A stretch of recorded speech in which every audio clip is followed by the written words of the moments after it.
قاتل الذین لا یؤمنون باللہ ولا بالیوم الآخر.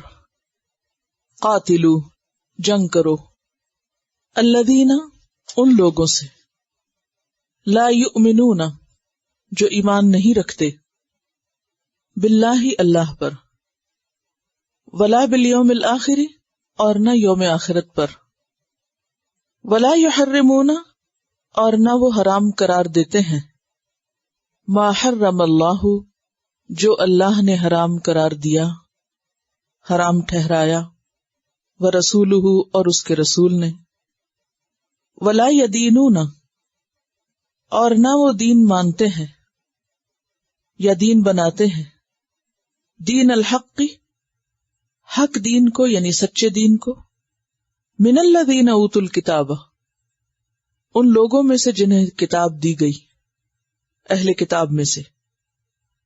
گویا اہل کتاب میں سے وہ لوگ جو نہ اللہ پہ ایمان رکھتے ہیں، نہ آخرت پر ایمان رکھتے ہیں، نہ اللہ رسول کی حرام کردہ چیزوں کو حرام ٹھہراتے ہیں، اور نہ دین حق کو دین مانتے ہیں، ایسے لوگوں سے تم جنگ کر سکتے ہو، ایسے لوگوں سے جنگ کی جا سکتی ہے. یعنی اگر اہل کتاب تم پر حملہ آور ہوں اور جو برائے نام صرف اہل کتاب ہیں، نہ ان کا ایمان درست ہے اور نہ حرام حلال میں ان کے معیار درست ہیں اور نہ دین حق کو مانتے ہیں، تو ایسے اہل کتاب سے تم جوابی طور پر جنگ کر سکتے ہو، جیسے سورۃ البقرہ کی آیت 190 میں بھی آتا ہے، وَقَاتِلُوا فِي سَبِيلِ اللَّهِ الَّذِينَ يُقَاتِلُونَكُمْ جنگ کرو اللہ کے راستے میں ان لوگوں سے جو تم سے جنگ کرتے ہیں، وَلَا تَعْتَدُوا اور زیادتی نہ کرو. کیوں؟ إِنَّ اللَّهَ لَا يُحِبُّ الْمُعْتَدِينَ کیونکہ اللہ تعالیٰ زیادتی کرنے والوں کو پسند نہیں کرتا.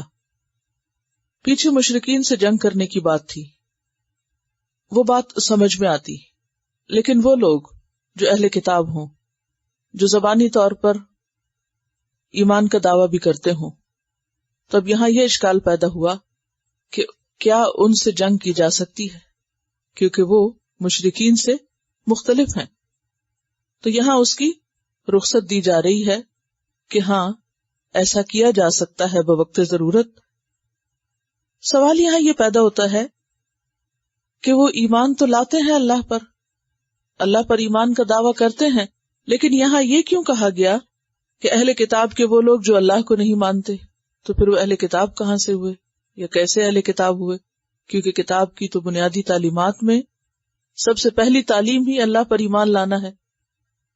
تو مراد اس سے یہ ہے کہ جیسا ایمان لانے کا حق ہے ویسا ایمان نہیں لاتے، ان کا ایمان قابل اعتبار نہیں، قابل قبول نہیں. کیوں؟ وجہ کیا ہے؟ وجہ یہ ہے کہ ان کا ایمان اس معیار کے مطابق نہیں جو پیغمبروں نے صحیح ایمان کے لیے مقرر کیا. یعنی جو پیغمبر لائے اور جس کو پیغمبروں نے ایمان بتایا، ایمان کا معیار ٹھہرایا، ان کا ایمان اس معیار پر پورا نہیں اترتا، بلکہ اس کے برعکس ان کا ایمان اپنی خواہشات کے تابع ہے، مشرکانہ عقائد پر مبنی ہے. کیونکہ اہل کتاب کے مختلف گروہوں میں شرک عام ہو گیا تھا. پھر اسی طرح ولا بالیوم الآخر یوم آخرت کو بھی نہیں مانتے.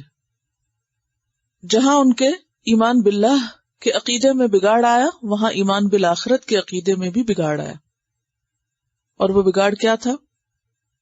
مثلا ان میں سے بعض لوگ یہ کہتے تھے کہ آخرت کا دن تو ہے لیکن وہ روحانی طور پر ہوگا، یعنی جسمانی ریزریکشن یا جسمانی طور پر سب کے دوبارہ جی اٹھنے پر وہ یقین نہیں رکھتے تھے، بلکہ ان کے خیال میں یہ سب کچھ روح کی دنیا میں ہی پیش آنے والا ہے کہ ہر روح کو مرنے کے بعد اس کے عمل کے مطابق جزا دی جائے گی، جس میں ان کا خیال یہ تھا کہ جنت روحانی خوشی کا نام ہے، یا یہ ہے کہ دنیا میں ہی انسان کو اچھے برے کی جزا یا سزا مل جاتی ہے کہ اگر انسان کو روحانی خوشی نصیب ہو گئی تو گویا یہی اس کی جزا ہے اور یہی اس کے لیے بدلے کا دن ہے، یعنی دنیا ہی بدلے کا دن بن گیا ان کے لیے، اور جہنم جو ہے وہ غم اور رنج کا نام ہے۔ تو اس قسم کا بگاڑ عقائد میں ایسا بگاڑ ہے کہ جو آخرت پر ایمان کے بالکل منافی ہے، بالکل خلاف ہے۔ اسی لیے ان کے اس ایمان کو ایمان ہی قرار نہیں دیا گیا، ایمان ہی نہیں سمجھا گیا۔ ایمان کے بعد ان کے اعمال میں اور خصوصاً حلال و حرام کے بارے میں ان کی جو تحریفات تھیں یا من مانے طریقے تھے، اس پر بھی تنقید کی گئی کہ وَلَا يُحَرِّمُونَ مَا حَرَّمَ اللَّهُ وَرَسُولُهُ، اللہ اور رسول نے جو کچھ حرام قرار دیا وہ حرام نہیں ٹھہراتے، مثلاً خمر، ربا، ان چیزوں کو انہوں نے اپنے لیے حلال کر لیا تھا، حالانکہ ان کی کتابوں میں واضح طور پر ان چیزوں کی حرمت بیان کی گئی تھی۔ اور پھر رسول سے مراد یہاں رسول اللہ صلی اللہ علیہ وسلم بھی ہو سکتے ہیں کہ آخری نبی کی ٹھہرائی ہوئی حلت و حرمت کے وہ قائل نہیں۔ ولا یدینون دین الحق، اور دین حق کو اپنا دین نہیں مانتے، اور دین حق سے مراد یہاں کیا ہے؟ دین اسلام، کیونکہ سورۃ آل عمران آیت 19 میں آتا ہے ان الدین عند اللہ الاسلام، کہ دین اللہ کے نزدیک اسلام ہی ہے۔ اور دین کا لفظ کس سے نکلا ہے؟ دال یہ نون سے، دانا یدینو، دین اور دین ایک ہی مادے سے ہیں، اور دین کہتے ہیں بنیادی طور پر جزا کو، مالک یوم الدین یعنی بدلے یا جزا کے دن کا مالک ہے، اور اسی طرح دین کا معنی اطاعت بھی ہے۔ اور یہاں مراد دین سے دین اسلام ہے جو آپ صلی اللہ علیہ وسلم لائے، جس میں پچھلے تمام انبیاء کی تعلیمات کو آخر کار ایک مستند شکل میں پیش کیا گیا۔ وَلَا يَدِينُونَ دِينَ الْحَقِّ مِنَ الَّذِينَ أُوتُوا الْكِتَابَ، یہ ان لوگوں میں سے ہیں جنہیں کتاب دی گئی، حَتَّى يُعْطُوا الْجِزْيَةَ، یہاں تک کہ وہ جزیہ دیں۔ یعطو کا لفظ عطا سے ہے، دینا، اور جزیہ کا لفظ جو ہے یہ جزا سے ہے، جزا اور بدلہ۔ لفظی معنی جزیہ کا کیا ہے؟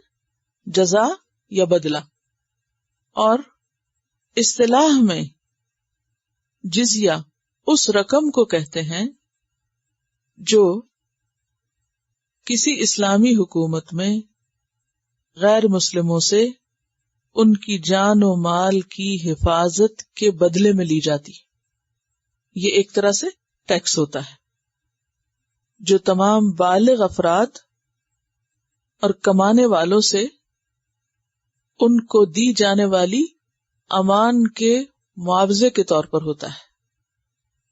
جزیہ کا طریقہ اسلام سے قبل بھی رائج تھا، یعنی یہ اسلام نے شروع نہیں کیا بلکہ ایرانیوں کے ہاں انوشیروان جو ایک بہت عادل بادشاہ کے طور پہ مشہور ہے، کسرا تو ان کا لقب ہے، تو انوشیروان نے اس کو شروع کیا تھا اور اس نے سب سے پہلے اس کا آغاز کیا تھا، اور عربوں میں بھی یہ بات معروف تھی۔ اسی لیے ہم دیکھتے ہیں کہ یمن سے آنے والے وفد، نجرانیوں کا وفد، نجران یمن میں ہے نا، یمن کی طرف، تو سب سے پہلے یمن سے آنے والے وفد نے جب اسلام قبول نہ کیا ایک لمبی گفتگو کے بعد، تو انہوں نے آپ صلی اللہ علیہ وسلم سے صلح کی درخواست کی کہ ہمیں کچھ نہ کہا جائے، امن سے رہنے دیا جائے، اور اس کے بدلے میں ہم آپ کو جزیہ ادا کریں گے۔ اور یہ پہلا جزیہ تھا جو کسی اسلامی حکومت نے وصول کیا۔ اس کے بعد ہم دیکھتے ہیں کہ حضرت عمر رضی اللہ تعالیٰ عنہ کے دور میں باقاعدہ طور پر جزیہ نافذ ہوا، اور حضرت عمر نے مالدار لوگوں پر 4 درہم، اور درہم کس کا ہوتا ہے؟ چاندی کا ہوتا ہے، کل پڑھا نہیں تھا، دینار جو ہے وہ سونے کا ہوتا ہے، درہم چاندی کا ہوتا ہے۔ تو مالدار لوگوں پر جو کمانے والے ہوں 4 درہم، درمیانہ درجے کے لوگ یا درمیانی حالت والوں پر 2 درہم، اور جو غریب لوگ ہوں لیکن کمائی کرتے ہوں ان پر 1 درہم، اور 1 درہم بنتا تھا 3.5 ماشے چاندی، بہت ہی حقیر مقدار۔ بالکل مفلس، نادار، غریب، معذور، اپاہج لوگوں پر، عورتوں، بچوں، بوڑھوں اور تارک دنیا مذہبی پیشواؤں پر کوئی جزیہ نہیں تھا۔ تو جزیہ دراصل کیا ہے؟ حفاظت کی ذمہ داری کا معاوضہ۔ اسی لیے ہم دیکھتے ہیں کہ جب مسلمان یہ حفاظت نہ کر سکے تو انہوں نے جزیہ کی لی ہوئی رقم واپس بھی کی۔ یعنی ایسی مثالیں بھی ملتی ہیں کہ جب مسلمان اس بات سے عاجز آئے کہ وہ حفاظت نہیں کر سکتے نان مسلمز کی اپنے ملک کے مملکت کے اندر، تو انہوں نے جزیہ نہیں لیا بلکہ واپس لوٹا دیا۔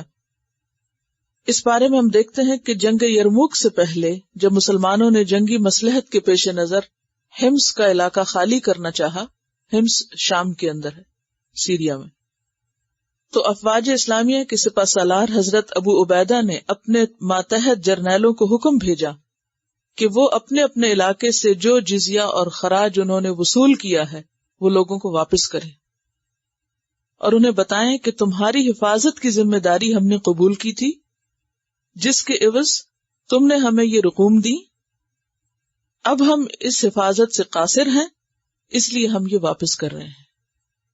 اگر اللہ تعالیٰ نے ہمیں دشمنوں پہ کامیابی بخشی تو جو معاہدہ ہمارے اور تمہارے درمیان ہو چکا ہے وہ بحال رہے گا، اگر تم نے اسے نہ توڑا تو ہم اس کی پابندی کریں گے۔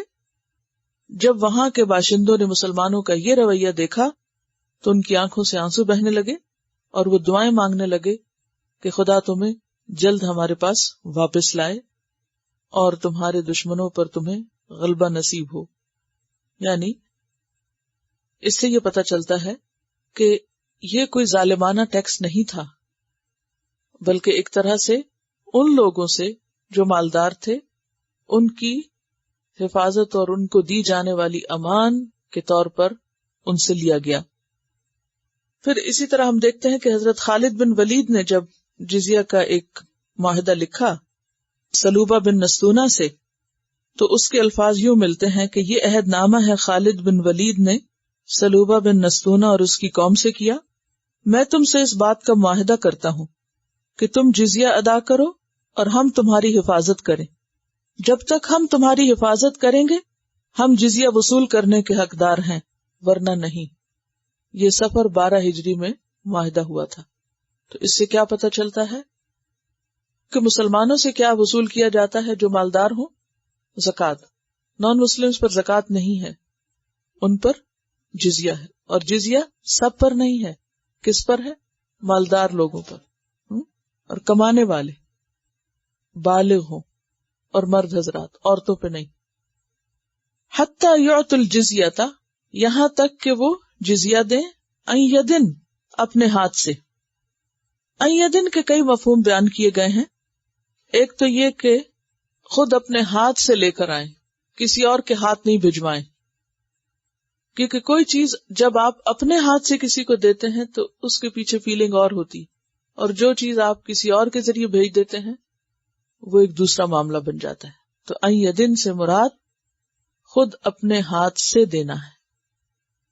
اسی طرح ان یدن کا ایک معنی یہ بھی بتایا گیا کہ نقد دیں، قرض نہ رکھیں۔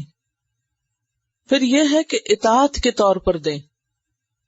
تو حتی یعطوا الجزیۃ ان یدن، یعنی مسلمانوں کے غلبے اور حکومت کو تسلیم کرتے ہوئے اپنے ہاتھ سے عطا کریں، وہم صاغرون، اور وہ محکوم بن کر رہیں۔ صاغرون کا لفظ جو صاغر سے ہے، صاغر کا لفظ صاد غین رے سے ہے، صغیر اسی سے ہے، چھوٹا ہونا، چھوٹے بن کر رہیں، یعنی وہ اسلامی حکومت کے ماتحت ہو جائیں، پھر ان کی اپنی حکومت یا قبائلی سرداری جو ہے وہ ختم ہو جائے گی۔ اور صغار کا ایک معنی ذلت بھی کیا گیا ہے۔ عزت کس میں ہے؟ اگر وہ اسلام قبول کر لیں، دنیا میں بھی اور آخرت میں بھی، اور اگر سارے حقائق واضح ہونے کے بعد، حق روشن ہونے کے بعد بھی، کیونکہ یاد رکھیے کوئی بھی آیت اس سورت کی پڑھتے ہوئے، یہ سورت 9 ہجری میں نازل ہوئی، جبکہ ایک طرح سے تمام لوگوں پر حجت تمام کر دی گئی تھی اور انہیں دین کا پیغام پہنچایا جا چکا تھا۔ اب یہ آخری مرحلے پر کچھ اقدامات کیے جا رہے ہیں تاکہ اسلامی حکومت مضبوط اور منظم ہو سکے اور اس کے اندر رہنے والے تمام افراد اپنی ذمہ داریاں بھی پوری کریں اور ان کے جواب میں ان کے ذمہ دار یا حکومت کرنے والے بھی اپنی ذمہ داریاں پوری کریں۔ اور یہاں یہ ذلت یا یہ کمی کی بات اس لیے کی گئی کہ جب ایک شخص کے سامنے پیغمبر کی لائی ہوئی بات پوری طرح کھل کے سامنے آ جائے اور اس کی آنکھوں کے سامنے پیغمبر اور اس کے ساتھی غلبہ پا لیں تو پھر کوئی ایسی چیز باقی نہیں رہتی، کوئی ایسی رکاوٹ باقی نہیں رہتی کہ وہ اس پیغمبر کی لائی ہوئی تعلیم کو قبول نہ کرے۔ اور اگر جان بوجھ کر سمجھ کر جیسے وفد نجران نے کیا پھر انکار کریں تو پھر دوسری صورت یہ ہے کہ ایک تو اگر وہ مقابلہ کریں، تلوار اٹھائیں تو جواب میں تلوار اٹھائی جائے گی، اور اگر وہ امان طلب کریں، صلح کریں، جنگ نہ کریں تو زبردستی ان کو نہیں مارا جائے گا بلکہ ان سے ٹیکس لے کر ان کو سہولتیں فراہم کر دی جائیں گی۔ یہ ہے دراصل اسلامی عدل، اور اس بارے میں نبی صلی اللہ علیہ وسلم کی بھی واضح تعلیمات ہیں۔ آپ نے فرمایا کسی شخص پر اس کی طاقت سے زیادہ بوجھ نہ ڈالا جائے، جو شخص کسی غیر مسلم باشندے پہ ظلم کرے گا میں قیامت کے روز ظالم کے مقابلے میں اس غیر مسلم کی حمایت کروں گا۔ یعنی جو بھی جزیہ عائد کیا جائے یا ٹیکس عائد کیا جائے وہ سارا وہ اتنا ہو جو ان کی استطاعت میں ہو، ہمت میں ہو، کسی پر ناروا کوئی زیادتی نہ ہو۔ اور اس چیز کی بھی کوئی اجازت نہیں کہ اگر کوئی اپنی ذمہ داری پوری نہ کرے تو جواباً ان سے ٹیکس وصول کرتا رہے۔ بعض ملکوں میں، بعض آج کی اسلامی مملکتوں میں آپ دیکھیں کہ اپنے ہی مسلمانوں سے ٹیکس لیتے ہیں، لیکن ٹیکس لینے کے بعد اپنی ذمہ داریاں حکومت پوری نہیں کرتی، تو یہ سب کیا ہے؟ ظلم ہے، زیادتی ہے۔ تو ایسی ظلم و زیادتی کسی کے ساتھ بھی روا نہیں۔ تو اسی کی طرف یہاں بھی اشارہ ہے کہ مسلمان تو کیا، اگر کوئی نان مسلم کے ساتھ زیادتی کرتا ہے یہ سوچ کے کہ یہ کون سا مسلمان ہے، فرمایا کہ قیامت کے دن میں ظالم کے خلاف اس کی حمایت کروں گا، یعنی ظالم کے خلاف اس نان مسلم کی حمایت کروں گا قیامت کے دن، یہ نبی صلی اللہ علیہ وسلم نے فرمایا۔ تو کسی کو کسی پر کوئی ظلم اور زیادتی کرنے کی اجازت نہیں۔ تو ہر چیز کو جب آپ اس کے کانٹیکس میں رکھتے ہیں تو اس کی صحیح صورت سمجھ میں آتی ہے، اور اگر آؤٹ آف کانٹیکس آپ آیتیں کوٹ کریں تو اس سے اسلام کی تصویر کو آپ بدنما کرتے ہیں۔ وقالت الیہود، اور کہا یہود نے، عزیر ابن اللہ، عزیر اللہ کے بیٹے ہیں۔ یہ تمام یہود نہیں کہتے تھے بلکہ یہود کا ایک گروہ کہتا تھا۔ ان میں ابن عباس کہتے ہیں کہ جیسے شاس بن قیس جس نے فتنہ پھیلایا تھا، مسلمانوں کے اوس اور خزرج قبیلے کو لڑوایا تھا، وہ اور اس کے کچھ اور ساتھی تھے۔ تو قالت الیہود عزیر ابن اللہ، یہود نے عزیر کو ابن اللہ کہا۔ عزیر علیہ السلام تورات میں عزرا کے نام سے مشہور ہے، EZRA، عزرا، زے کے ساتھ۔ جیسا کہ آپ جانتے ہیں کہ حضرت سلیمان علیہ السلام کے بعد یہود پر بہت سی مشکلات آئیں، ان پہ زوال آیا۔ ان کی نافرمانیوں کی وجہ سے بیرونی حکومتوں نے ان پر حملہ کیا، جن میں آپ پڑھ چکے ہیں پیچھے، مشہور حملہ بخت نصر کا ہے۔ اس نے آ کے ان کو خوب مارا پیٹا، فلسطین تباہ کیا، تورات کے نسخے جلا دیے، اب ان کی کتاب باقی نہ رہی، اور ان میں سے بہت سے لوگوں کو پکڑ کر ساتھ لے گیا قید کر کے بابل کی طرف، یعنی عراق سے آیا تھا وہ، تو فلسطین میں سے بنی اسرائیل کے لوگوں کو پکڑ کے قیدی بنا کے ساتھ لے گیا۔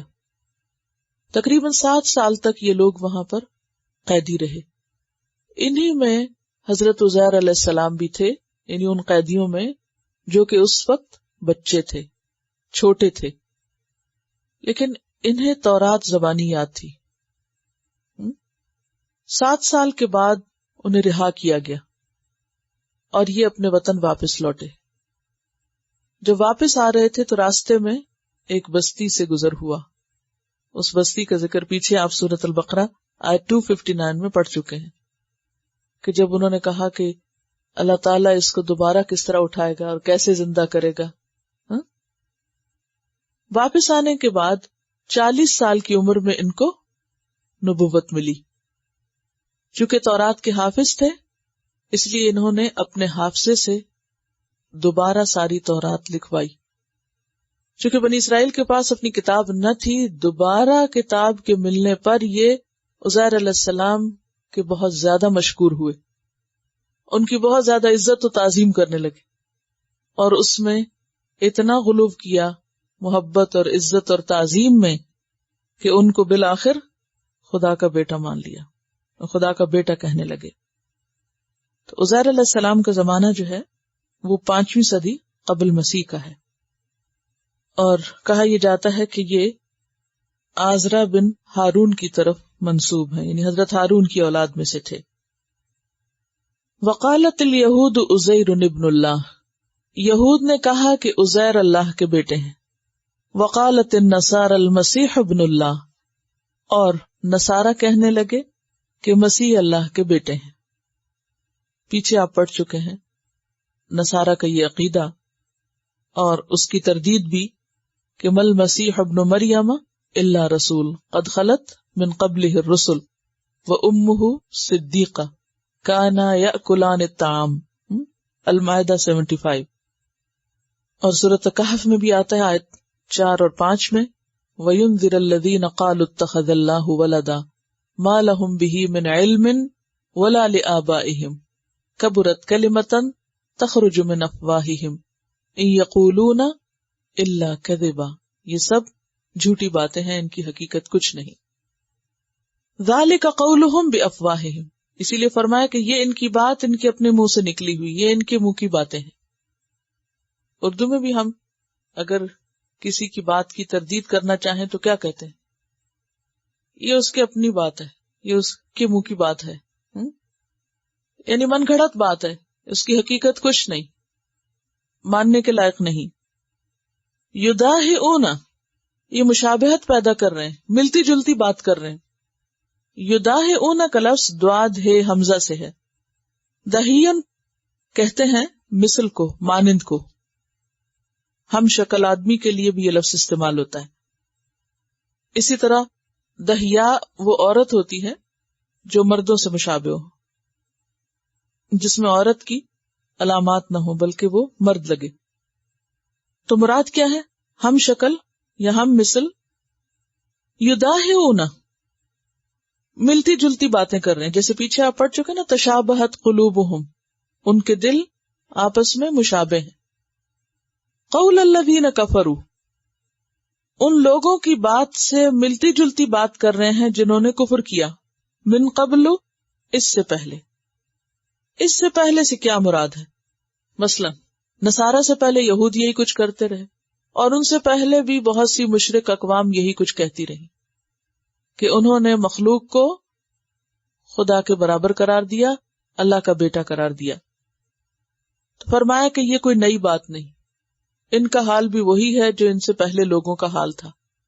انہوں نے بے سوچے سمجھے اللہ کی مخلوق کو اللہ کا بیٹا بنا دیا، اور آپ جانتے ہیں کہ مشرکین کیا کرتے تھے، فرشتوں کو اللہ کی بیٹیاں قرار دیتے، اور یہ عقیدہ قدیم زمانے سے تھا، ملائکہ کو اللہ کی بیٹیاں قرار دینے کا، اور اسی سے دیویوں کا اور دیوتاؤں کا تصور بھی سامنے آیا۔ قاتلہم اللہ، ان پر اللہ کی مار، یہ ایک بددعائیہ کلمہ ہے، ان پہ اللہ کی لعنت، ان پہ اللہ کی مار۔ انا یؤفکون، کہاں سے وہ پھیرے جاتے ہیں، کیوں کر، کیسے، کہاں سے، کیسے بھٹکائے جا رہے ہیں۔ یؤفکون کا لفظ جو ہے یہ افک سے ہے، اف کہتے ہیں کسی چیز کا اصلی جانب سے منہ پھیرنا، اصل سے منہ موڑنا، اور اسی سے پھر یہ لفظ جھوٹ اور بہتان کے معنوں میں آیا۔ انا یؤفکون، کہاں سے بھٹکائے جا رہے ہیں، کہاں سے پھیرے جا رہے ہیں، یعنی کتنی جھوٹی بات کر رہے ہیں، کیونکہ اللہ تعالیٰ نے اس کی سخت تردید کی۔ کیا کہا عیسیٰ علیہ السلام کے بارے میں؟ ان ہوا الا عبد انعمنا علیہ وجعلناہ مثلا لبنی اسرائیل، سورۃ الزخرف آیت 59۔ اسی طرح پیچھے اور بھی سورۃ المائدہ میں بھی آپ پڑھ چکے ہیں، لن یستنکف المسیح ان یکون عبدا للہ۔ تو یہ بالکل جھوٹی بات ہے کہ انہوں نے مسیح علیہ السلام کو اللہ کا بیٹا بنایا۔ وہ بیٹے نہیں بلکہ کیا ہیں؟ بندے ہیں اللہ کے۔ سوال یہ پیدا ہوتا ہے کہ ان کے ہاں یہ عقیدہ کہاں سے آیا، یہ کیوں ایسا کرنے لگے؟ یہود کا تو آپ کو میں نے ابھی بتایا کہ چونکہ عزیر علیہ السلام نے تورات نئے سرے سے ان کو لکھ کر دی تھی، تو اس وجہ سے وہ ان کی بہت رسپیکٹ کرتے اور پھر اس میں اس حد تک بڑھے کہ انہیں خدا کا بیٹا بنا دیا۔ نصارہ میں بھی جیسا کہ آپ جانتے ہیں کہ جب عیسیٰ علیہ السلام دنیا میں تھے تو کوئی بھی ان کو خدا کا بیٹا قرار نہیں دیتا تھا۔ ہوا یہ کہ عبرانی زبان میں خدا کے لیے لفظ باپ استعمال ہوتا، اور اسی طرح مسیح علیہ السلام کے لیے ابن کا لفظ استعمال ہوتا۔ ولد حقیقی بیٹے کو کہتے ہیں، یعنی جو پیدا ہو کسی باپ سے، والد سے جو ولد آتا ہے، صلبی بیٹا جس کو کہتے ہیں۔ جبکہ ابن جو ہے وہ حقیقی اور مجازی دونوں کے لیے استعمال ہوتا ہے۔ تو ابتدا میں مجازی طور پر عزت و تشریف کے لیے مسیح علیہ السلام کے لیے لفظ ابن استعمال ہوا۔ پھر جب عبرانی زبان ختم ہو گئی تو لوگوں نے ترجموں پہ اکتفا کرنا شروع کیا، ترجموں نے اصل کی جگہ لے لی۔ اب انہوں نے کیا کیا کہ وہ اصل جو ابن کا لفظ جب ترجمہ ہو کے دوسری زبانوں میں آیا تو اس نے مجازی کی بجائے حقیقی بیٹے کا معنی اختیار کر لیا۔ یعنی ان کی معلومات کا سورس اصل کتاب نہیں تھی یا اصل لینگویج نہیں تھی، بلکہ کیا تھا؟ ترجمے۔ اور ترجمے میں ہمیشہ ایک بہت بڑی مشکل یہ ہوتی ہے کہ وہ اصل لفظ کا حقیقی معنی نہیں دے سکتے، کسی حد تک مفہوم ہی ادا کر سکتے ہیں۔ تو یہاں سے پھر ان کے عقائد میں بگاڑ پیدا ہو گیا۔ اسی لیے کہا کہ انا یؤفکون، کہاں سے پھر گئے؟ اور بھٹکنے اور پھرنے کی اصل وجہ کیا تھی کہ اصل کتابوں میں تحریف کر دی، اور دوسری مشکل یہ ہوئی کہ وہ دنیا سے اصل زبان ہی ناپید ہو گئی۔ اور جب بات ترجموں پہ آئی تو ترجموں میں پھر حقیقت اور مجاز کا فرق ختم کر کے بات کچھ سے کچھ بن گئی، اور قاتلہم اللہ کہہ کے سخت تردید کی گئی کہ یہ بات انتہائی غلط ہے۔ اتخذوا احبارہم ورہبانہم اربابا من دون اللہ، اتخذوا انہوں نے بنا رکھا ہے، احبارہم اپنے احبار کو۔ احبار کا روٹ کیا ہے؟ حبر، ہے بیرے، حبر، حبر کہتے ہیں سیاہی کو۔ تو حبر اس عالم کو کہتے ہیں جو دینی کتابیں پڑھے، یعنی جس کا لکھنے پڑھنے کا کام ہو، لیکن عام عالم کے لیے لفظ استعمال نہیں ہوتا بلکہ ریلیجس اسکالر کے لیے، اور یہودی عالم کے لیے آتا ہے لفظ۔ اور آپ یوں کہہ سکتے ہیں کہ جیسے ہم جید عالم کہتے ہیں نا کسی، ایک ہوتا ہے عالم اور ایک ہوتا ہے جید عالم۔ جید عالم کون ہوتا ہے؟ واقعی پڑھا لکھا، یعنی سو کالڈ عالم نہیں بلکہ حقیقت میں پڑھا لکھا۔ اسی طرح یہ بھی کہا جاتا ہے کہ تحبیر کا معنی ہوتا ہے کسی چیز کو آرائش دینا، خوبصورت بنانا۔ تو حبر وہ عالم جو بات کو عمدگی سے، سلیقے سے کرنا جانے۔ ان پڑھ اور جاہل لوگ کبھی بھی بات سلیقے سے نہیں کر سکتے۔ سلیقے سے بات کون کرتا ہے؟ کسی بھی شخص کی پہچان کہاں سے ہوتی ہے؟ کوئی پڑھا لکھا ہے یا نہیں؟ گفتگو سے ہوتی۔ اور اٹھنے بیٹھنے کے آداب، چلنا پھرنا، ایکشنز، باڈی لینگویج، نہ صرف یہ کہ گفتگو کا سلیقہ بلکہ اس کے ساتھ اس کے جو ایکشنز ہیں، باقی چیزیں بھی، یہ ہر انسان کی نمائندہ ہوتی ہیں اور اس کی اصلیت کا پتہ دیتی ہیں. اور پھر علم کے درجوں میں بھی اس سے فرق ہو جاتا ہے، یعنی صرف علم نہیں بلکہ علم کے جو درجے ہیں اس کے مطابق گفتگو میں فرق ہوتا چلا جاتا ہے. ایک عالم کی گفتگو اور ایک جاہل کی گفتگو فرق ہوتی ہے. اسی طرح دین پڑھنے والوں اور نہ پڑھنے والوں کی گفتگو بھی فرق ہونی چاہیے یا نہیں؟ ہونی چاہیے. کیا فرق ہوتا ہے عام طور پہ؟ مثلاً کیا بڑے بڑے فرق ہوتے ہیں؟ پڑھے لکھے اور ان پڑھ لوگوں میں ایک بڑا فرق یہ ہوتا ہے، چاہے دین پڑھے ہو یا دنیا پڑھے ہوں، کہ گفتگو میں نرمی اور سختی کا انداز. اعراب جب آتے تھے قرآن پاک میں پتہ چلتا ہے کہ جب بدو لوگ آتے تھے نبی صلی اللہ علیہ وسلم کے پاس تو کس طرح بات کرتے تھے، یعنی بہت درستگی کے ساتھ اور بہت سختی کے ساتھ اور روٹ طریقے سے اور بغیر کسی ادب آداب کے. اور اس کے برعکس صحابہ کرام کا انداز کیا تھا؟ بہت عزت اور ادب اور احترام کے ساتھ بات کرتے تھے. حتیٰ کہ کل آپ نے پڑھا تھا نا کہ حضرت عمر رضی اللہ تعالیٰ عنہ نے نبی صلی اللہ علیہ وسلم کی موجودگی تو کیا آپ کے ممبر کے پاس جبکہ آپ موجود نہیں تھے اس کے پاس لوگوں کو بحث کرنے پہ ڈانٹا کہ تم اس جگہ کے پاس بحث کر رہے ہو.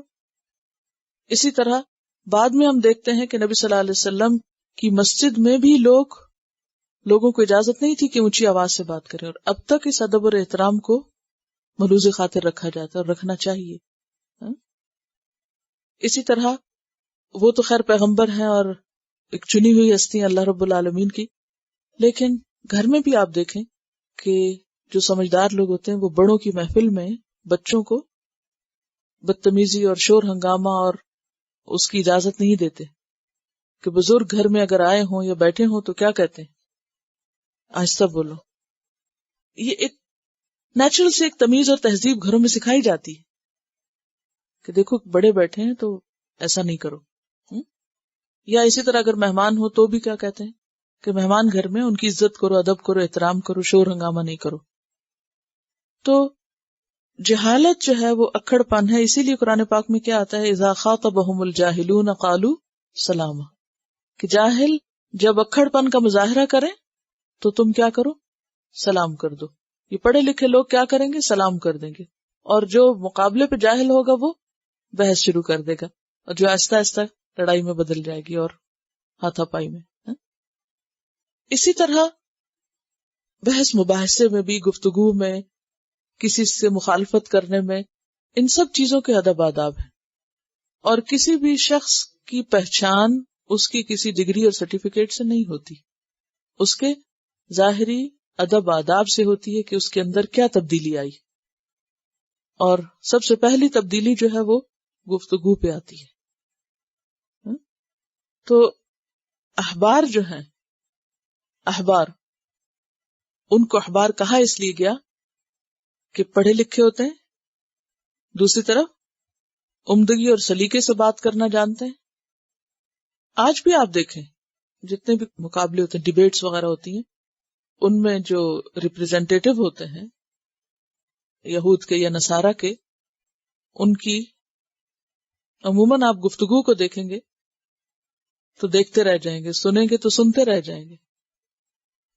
بہت امپریسو ہوتی ہے، باقاعدہ اس کی ٹریننگ ہوتی. وجہ کیا ہے؟ جب کوئی شخص محنت کرتا ہے، کام کرتا ہے، تو اس محنت کے آثار خود بخود اس پہ نظر آنے لگتے ہیں.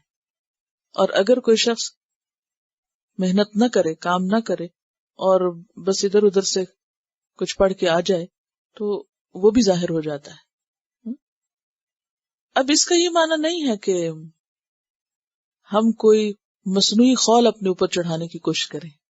یہ اوپر سے نہیں آئے گا، یہ اندر سے آئے گا. اور یہ تبدیلی اندر سے ہونی چاہیے کہ آپ کے معاملے اور آپ کی گفتگو سے واقعی پتہ چلے کہ آپ پڑھے لکھے لوگ ہیں. اتخذوا احبارہم، انہوں نے بنا لیا اپنے احبار کو، ورہبانہم، اور رہبان راہب کی جمع ہے. راہبا پیچھے آپ پڑھ چکے ہیں، اور رہبان واحد کے طور پہ بھی بعض اوقات آتا ہے اور جمع کے طور پر بھی. راہب کہتے ہیں اس شخص کو جو اللہ کے ڈر سے ساری زندگی اللہ کی عبادت میں صرف کر دے. اور یہ لفظ استعمال ہوتا ہے نصارہ کے تارک الدنیا درویشوں کے لیے کہ جو بالکل دنیا چھوڑ دیتے ہیں اور جنگلوں میں نکل جاتے ہیں اور اپنے آپ کو عبادت کے لیے ہی صرف وقف کر دیتے ہیں.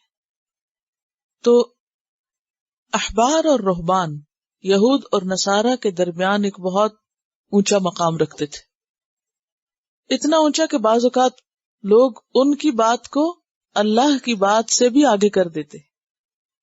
اسی چیز کے بارے میں یہاں بات ہو رہی ہے. اتخذوا احبارهم ورہبانهم اربابا من دون اللہ، کہ انہوں نے اپنے احبار اور رہبان کو رب بنا رکھا ہے. ارباب رب کی جمع ہے، اور رب کون ہوتا ہے؟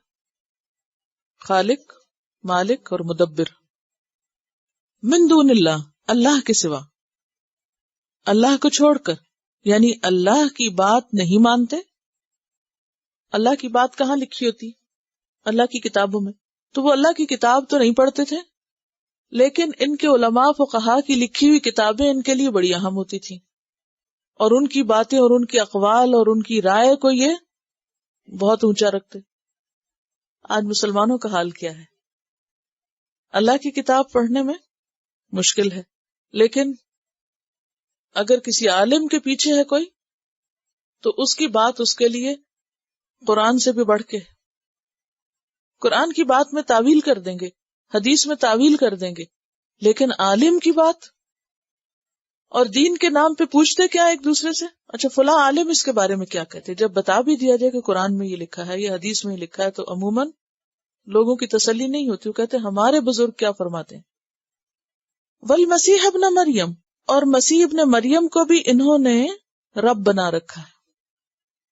وما امروا، اور نہیں وہ حکم دیے گئے، الا مگر اس بات کا، لیعبدوا کہ وہ عبادت کریں، الہا واحدا ایک الہ کی.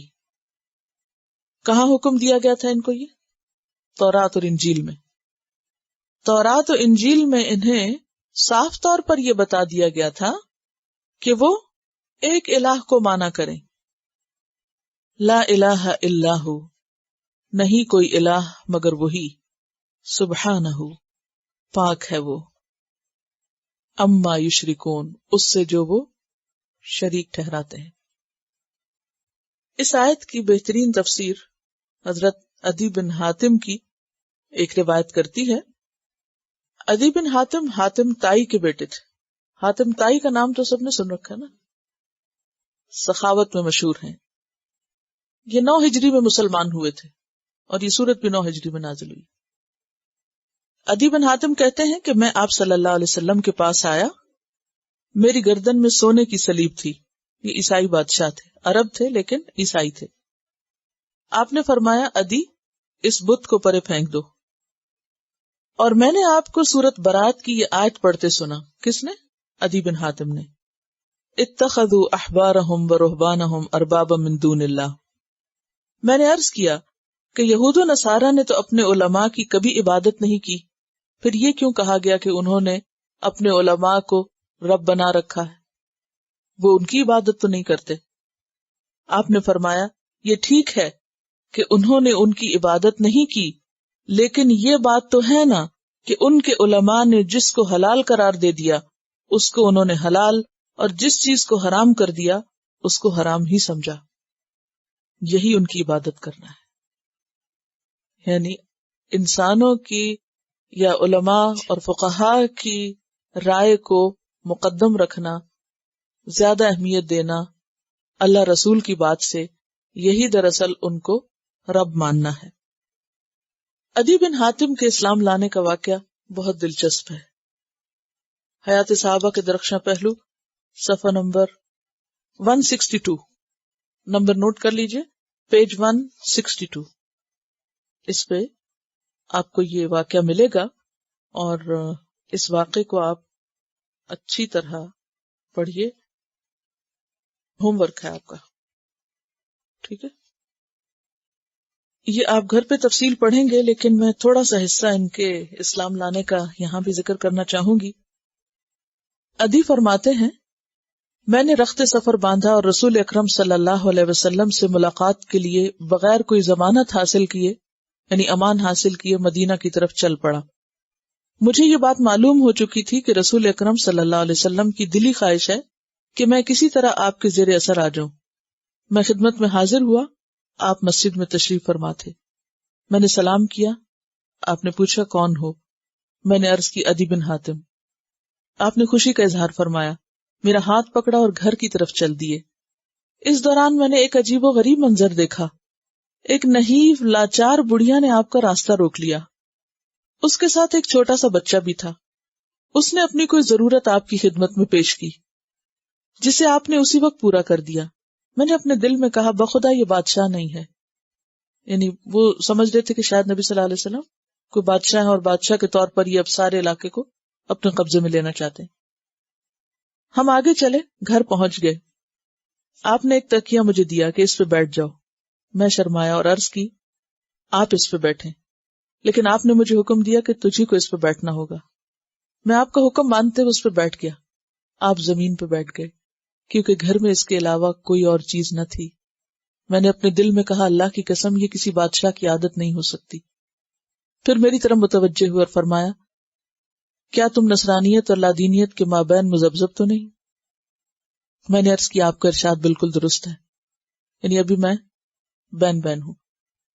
آپ نے فرمایا کیا تم اپنی قوم کے مال و دولت میں سے چوتھائی حصہ نہیں لیتے جو خود تیرے دین کی روشنی میں تیرے لیے حلال نہیں؟ میں نے کہا بالکل، آپ نے درست فرمایا۔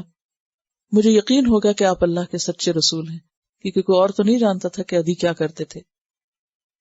آپ نے مجھ سے مخاطب ہوتے ہوئے فرمایا عدی شاید تجھے دین اسلام قبول کرنے سے مسلمانوں کی موجودہ حالت غربت اور مفلسی روک رہی ہو۔ اللہ کی قسم عنقریب ایک دن ایسا آئے گا کہ مسلمانوں میں اتنا زیادہ مال ہو جائے گا کہ کوئی شخص تمہیں صدقہ قبول کرنے والا نہ ملے گا۔ اے عدی شاید تجھے اس دین کو قبول کرنے سے مسلمانوں کی قلت اور دشمنوں کی کثرت کا احساس روک رہا ہو۔ اللہ کی قسم تم عنقریب سنو گے کہ پورے خطہ عرب میں اسلامی پرچم لہرائے گا اور ہر طرف امن کا ایسا ماحول ہوگا کہ ایک عورت تنہا اپنی سواری پر قادسیہ سے روانہ ہوگی اور بے خطر سفر کرتی ہوئی مدینہ پہنچے گی۔ اس سفر کے دوران اللہ کے سوا اس کے دل میں کسی کا ڈر نہ ہوگا۔ اے عدی شاید تجھے اس دین کو قبول کرنے سے یہ احساس روک رہا ہو کہ آج حکومت اور سلطنت غیر مسلموں کے قبضے میں ہے۔ اللہ کی قسم تم عنقریب یہ خبر سنو گے کہ سرزمین بابل کے سفید محلات کو مسلمانوں نے فتح کر لیا، کسرا کے خزانوں کو اپنے قبضے میں لے لیا۔ میں نے تعجب سے دریافت کیا کیا کسرا بن ہرمز کے خزانوں پہ مسلمانوں کا قبضہ؟ آپ نے فرمایا ہاں، مسلمان ان خزانوں پہ قابض ہو جائیں گے۔ عدی فرماتے یہ باتیں سن کے میں بہت متاثر ہوا اور اسی وقت کلمہ شہادت پڑھ کے اسلام میں داخل ہو گیا۔ حضرت عدی نے طویل عمر پائی۔ اکثر فرمایا کرتے تھے کہ 2 نشانیاں تو پوری ہو چکی ہیں، تیسری ابھی باقی ہے، اللہ کی قسم وہ بھی پوری ہو کر رہے گی۔ میں نے بچشمہ خود دیکھا کہ ایک عورت تنہا اپنی سواری پہ قادسیہ سے چلی، بلا خوف و خطر سفر کرتی ہوئی مدینہ پہنچی، اور میں اس لشکر میں بذات خود موجود تھا جس نے کسرا کے خزانوں کو اپنے قبضے میں لیا۔ میں حلفیہ طور پہ کہتا ہوں کہ تیسری نشانی بھی پوری ہو کر رہے گی، اور وہ حضرت عمر بن عبدالعزیز کے دور میں پوری ہوئی جب اتنی زیادہ مال و دولت عام ہوئی کہ سب زکوٰۃ دینے والے تھے، لینے والا کوئی بھی نہ تھا، اور پھر آپ کی یہ پیشن گوئی بھی پوری ہو گئی۔ بہرحال باقی حصہ آپ خود پڑھیے۔ اور یہ جب آپ کے پاس آئے تھے مسجد میں تو اس وقت آپ یہ آیات پڑھ رہے تھے، اور اس موقع پر انہوں نے یہ سوال کیا کہ آپ یہ کیوں کہہ رہے ہیں کہ یہود و نصارہ نے اپنے علماء کو اپنا رب بنا رکھا ہے؟ تو اس پر آپ نے یہ تفصیل بیان فرمائی۔ یریدون وہ چاہتے ہیں، ان یطفئوا نور اللہ کہ وہ بجھا دیں اللہ کے نور کو، بافواہہم اپنے منہوں کے ساتھ۔ افواہ اردو میں تو افواہ بے بنیاد خبر کے لیے آتا ہے نا، تو افواہ فوہن سے ہے، فے واو ہے، اس کی جمع ہے، اسی سے فم ہے، منہ۔ اپنے منہوں سے اللہ کے نور کو بجھانا چاہتے ہیں۔ یطفئ اطفاء، پھونک مار کے چراغ گل کرنا، جیسے کینڈل آپ بجھاتے ہیں نا پھونک مار کے. وَيَأْبَى اللَّهُ، اور انکار کرتا ہے اللہ. یأبا کا روٹ کیا؟ ابا. کیسا انکار ہوتا ہے؟ سختی سے انکار. اِلَّا يُتِمَّ نُورَهُ، مگر یہ کہ وہ تمام کرے اپنے نور کو. وَلَوْ كَرِهَ الْكَافِرُونَ، اور اگرچہ ناپسند کریں کافر. یعنی وہ چاہتے ہیں کہ اللہ کا نور اپنے منہوں سے بجھا دیں، اور منہ سے مراد یہاں کیا ہے؟ باتیں، یعنی جھوٹے پروپیگنڈے، غلط باتیں اسلام کے خلاف. مگر اللہ تعالی اس کو عمل میں نہ آنے دے گا، خواہ کسی کو یہ بات کتنی ہی ناگوار کیوں نہ ہو. اور یہ بات کتنی سچی بات ہے. اب دیکھیے کہ جتنا زیادہ اسلام کے خلاف پروپیگنڈا بڑھتا جا رہا ہے، جتنا زیادہ مسلمانوں کو بدنام کیا جا رہا ہے، اتنا ہی زیادہ لوگوں کا اسلام کی طرف رجحان بھی بڑھتا جا رہا ہے. تو جتنا وہ کہتے ہیں نا کہ نور خدا ہے کفر کی حرکت پہ خندہ زن، پھونکوں سے یہ چراغ بجھایا نہ جائے گا. اور پھونکوں سے مراد باتیں ہیں. پھونک ہوا سے ہے نا، یعنی پھونک میں کیا ہوتا ہے؟ ہوا ہوتی، اور ہوا جب چلتی ہے تو کسی کو نظر نہیں آتی، اور آتی ہے اور چلی جاتی، ٹھہر نہیں جاتی. تو منہ سے جب بات نکلتی ہے تو وہ بات بھی دراصل لہروں کے ذریعے ہماری گفتگو دوسرے کے کان پہ جا کے ٹکراتی ہے اور پھر وہ ختم ہو جاتی ہے. تو جو بات بے بنیاد ہو، جس کے پاؤں نہ ہو، جھوٹی ہو، وہ خواہ کتنی ہی زور و شور سے، شدت سے کی جائے، بالآخر ختم ہو کے رہ جاتی. سچ ہمیشہ پرویل کرتا ہے، لیکن سچ کو سچ ہونے کے لیے اور ثابت ہونے کے لیے اور سامنے آنے کے لیے ایک وقت درکار ہوتا ہے. اور جو صبر اور تقوی سے کام لے، اللہ تعالی محسنوں کا اجر ضائع نہیں کرتا. یوسف علیہ السلام پر کیسا بڑا الزام لگا تھا، اور اس جھوٹے الزام کی وجہ سے جیل خانے میں ڈالے گئے، کئی سال جیل میں رہے. بالآخر اس الزام کی تردید ہوئی اور اللہ تعالیٰ نے کہاں تک ان کو پہنچایا. تو اس لیے جھوٹی باتوں پر اگرچہ وقتی طور پر انسان کو تکلیف ہوتی ہے، دل کڑتا ہے، لیکن ایسی باتوں کے جواب میں ہمیشہ صبر سے کام لینا چاہیے. اللہ کا تقوی اختیار کرتے ہوئے جھوٹ کے جواب میں جھوٹ نہیں بولیں، الزام تراشی کا جواب الزام تراشی سے نہیں. ہمیشہ جب بھی جاہل لڑنے کو آئیں تو کیا کہنا چاہیے؟ سلامہ. اپنی طرف سے، آپ کی طرف سے کوئی ایسی بات نہ ہو کہ جو سلامتی کے خلاف ہو. تو یہاں پر ایسے لوگوں کے لیے خوشخبری دی جا رہی ہے کہ جو صبر سے کام لے، کہ وہ دیکھیں گے کہ اللہ کا نور، اور اللہ کے نور سے مراد دین اسلام ہے، کہ وہ تمام ہو کر رہے گا، کوئی اس کو بجھا نہیں سکتا. هو الذی ارسل رسولہ، وہ اللہ وہ ذات ہے جس نے بھیجا اپنے رسول کو، اور رسول سے مراد محمد صلی اللہ علیہ وسلم ہے. یہاں بالہدا، ہدایت کے ساتھ، مراد ہے قرآن مجید. پیچھے بھی آپ کو یہ معنی بتایا جا چکا ہے. ہدایت کے ساتھ بھیجا، و دین الحق، اور دین حق کے ساتھ یعنی اسلام کے ساتھ. آپ صلی اللہ علیہ وسلم قرآن اور اسلام لائے. لیظہرہ، تاکہ وہ ظاہر کر دے اس کو. یظہر کا لفظ جو ہے یہ ظاہر یظہر سے ہے، اظہار کرنا اور غالب کرنا، دو معنی اس کے ہیں. کہ وہ اسے ظاہر کر دے یعنی لوگوں کے سامنے لے آئے. علی الدین کلہ، اوپر دین تمام کے، یعنی باقی تمام ادیان پر اس کو غالب کر دے، ظاہر کر دے. ولو کرہ المشرکون، اور اگرچہ ناپسند کرے مشرک. مشرکون مشرک کی جمع، یعنی اللہ تعالی نے اپنا رسول ہدایت اور دین حق کے ساتھ بھیجا تاکہ وہ ہر طرف پریویل کرے، غالب رہے، ظاہر ہو جائے. اور یہ بات بالکل درست ہے کہ وہ غلبہ جو دین اسلام کو نبی صلی اللہ علیہ وسلم کے دور میں ہی حاصل ہوا، اور جس کی آپ نے مزید پیشن گوئی کی جو ابھی آپ نے عدی بن حاتم کے واقعے میں پڑھی، کہ یہ دین غالب آئے گا اور ہر طرف پھیل جائے گا، تو ہم دیکھتے ہیں کہ آپ صلی اللہ علیہ وسلم کے دور میں جزیرۃ العرب میں اور اس کے بعد تیزی سے روم اور ایران اور باقی دنیا میں اللہ کا پیغام پھیلتا گیا، اور مسلمان تقریباً 1000 سال تک ایک غالب تہذیب کی حیثیت سے دنیا پہ رول کرتے رہے۔ ہر قوم کا ایک عروج کا وقت ہے اور پھر اس کو زوال ہے۔ مسلمانوں کو اگرچہ یا اسلامی تہذیب کو اگرچہ وقتی طور پہ زوال ہوا، لیکن وہ مسلمانوں کو ہوا ہے زوال، اسلام کو نہیں ہوا۔ اسلام اپنے دلائل اور سچائی کے ساتھ اب بھی غالب ہے۔ جو دلائل اور جو قوت اللہ کی کتاب کے ساتھ ہے کہ اس میں کوئی تبدیلی اور کوئی تحریف نہیں ہوئی، اور جو سچائی کے دلائل موجود ہیں اور اللہ نے اپنا دین اور اپنی کتاب جس طرح محفوظ کی ہے وہ آج بھی محفوظ ہے، تو دلائل کے میدان میں دین اسلام کو باقی تمام ادیان پر آج بھی غلبہ حاصل ہے۔ کسی اور دین کی کتاب، ان کے پیغمبر یا ان کے جو لانے والے ہیں ان کی سیرت اور تاریخ اس طرح محفوظ نہیں جس طرح محمد رسول اللہ صلی اللہ علیہ وسلم کی لائی ہوئی کتاب اور آپ کی سیرت اور تاریخ محفوظ ہے۔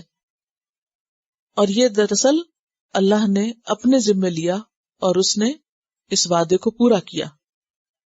آج اگر ہم دیکھتے ہیں کہ مسلمان مغلوب ہیں یا ذلیل و رسوا ہیں تو وہ مسلمان ہیں، دین نہیں۔ دین کے خلاف جتنا بھی پروپیگنڈا ہوتا ہے وہ کامیاب نہیں ہوتا۔ سچائی چاہنے والوں، تلاش کرنے والوں اور حاصل کرنے والوں کو مل ہی جاتی ہے۔ یعنی آج اگر کوئی بھی شخص ہدایت کا طالب ہو، سچائی کا طالب ہو، تو اس کے لیے کچھ بھی مشکل نہیں کہ وہ اس سچائی تک ایکسس کر سکے۔ اور اس دور میں جو کہ کمیونیکیشن کا دور ہے، اس میں آج کسی کے لیے بھی اسلام کے بارے میں جاننا اور سمجھنا اور اس کی حقیقت تک پہنچنا مشکل نہیں رہا۔ اور آج بھی آپ دیکھیں کہ باوجود نیگیٹو پروپیگنڈے کے بے شمار لوگ ایسے ہیں کہ جو اپنے اون پر اپنی کوشش کے ساتھ حقیقت اور سچائی کی تلاش میں ہیں اور جینوئنلی وہ اس کے بارے میں آگے بڑھ رہے ہیں، یعنی بغیر کسی تعصب کے۔ یہی دین کا غلبہ یہاں پر بیان کیا گیا ہے۔ آپ صلی اللہ علیہ وسلم نے ایک حدیث میں یہ بھی فرمایا کہ روئے زمین پر کوئی کچا یا پکا مکان باقی نہ رہے گا جس میں اسلام کا کلمہ داخل نہ ہو جائے۔ کمیونیکیشن کا دور ہے نا، یعنی مراد اس سے کمیونیکیشن ہے۔ عزت داروں کی عزت کے ساتھ اور ذلیل لوگوں کی ذلت کے ساتھ، یہ بھی ساتھ آپ نے فرمایا۔ یعنی ہر طرح کے وسائل اور ہر طرح کے ذریعوں سے عزت داروں کی عزت کے ساتھ اور ذلیلوں کی ذلت کے ساتھ، یعنی اگر کچھ ذلت بھی ہے کسی کو تو بھی پیغام خود بخود آگے بڑھتا جائے گا اور پہنچتا جائے گا۔ آج آپ دیکھیں کہ اگر مسلمان اپنا فرض ادا نہیں بھی کر رہے تو دوسرے لوگوں کے ذریعے اللہ تعالیٰ اپنے پیغام کو آگے سے آگے پہنچا رہا ہے۔ یہ دین ہمارا محتاج نہیں ہے، ہمیں اس کی ضرورت ہے، اور اگر ہم اس کی خدمت کے قابل ہوں کسی بھی طرح تو یہ ہماری سعادت ہے۔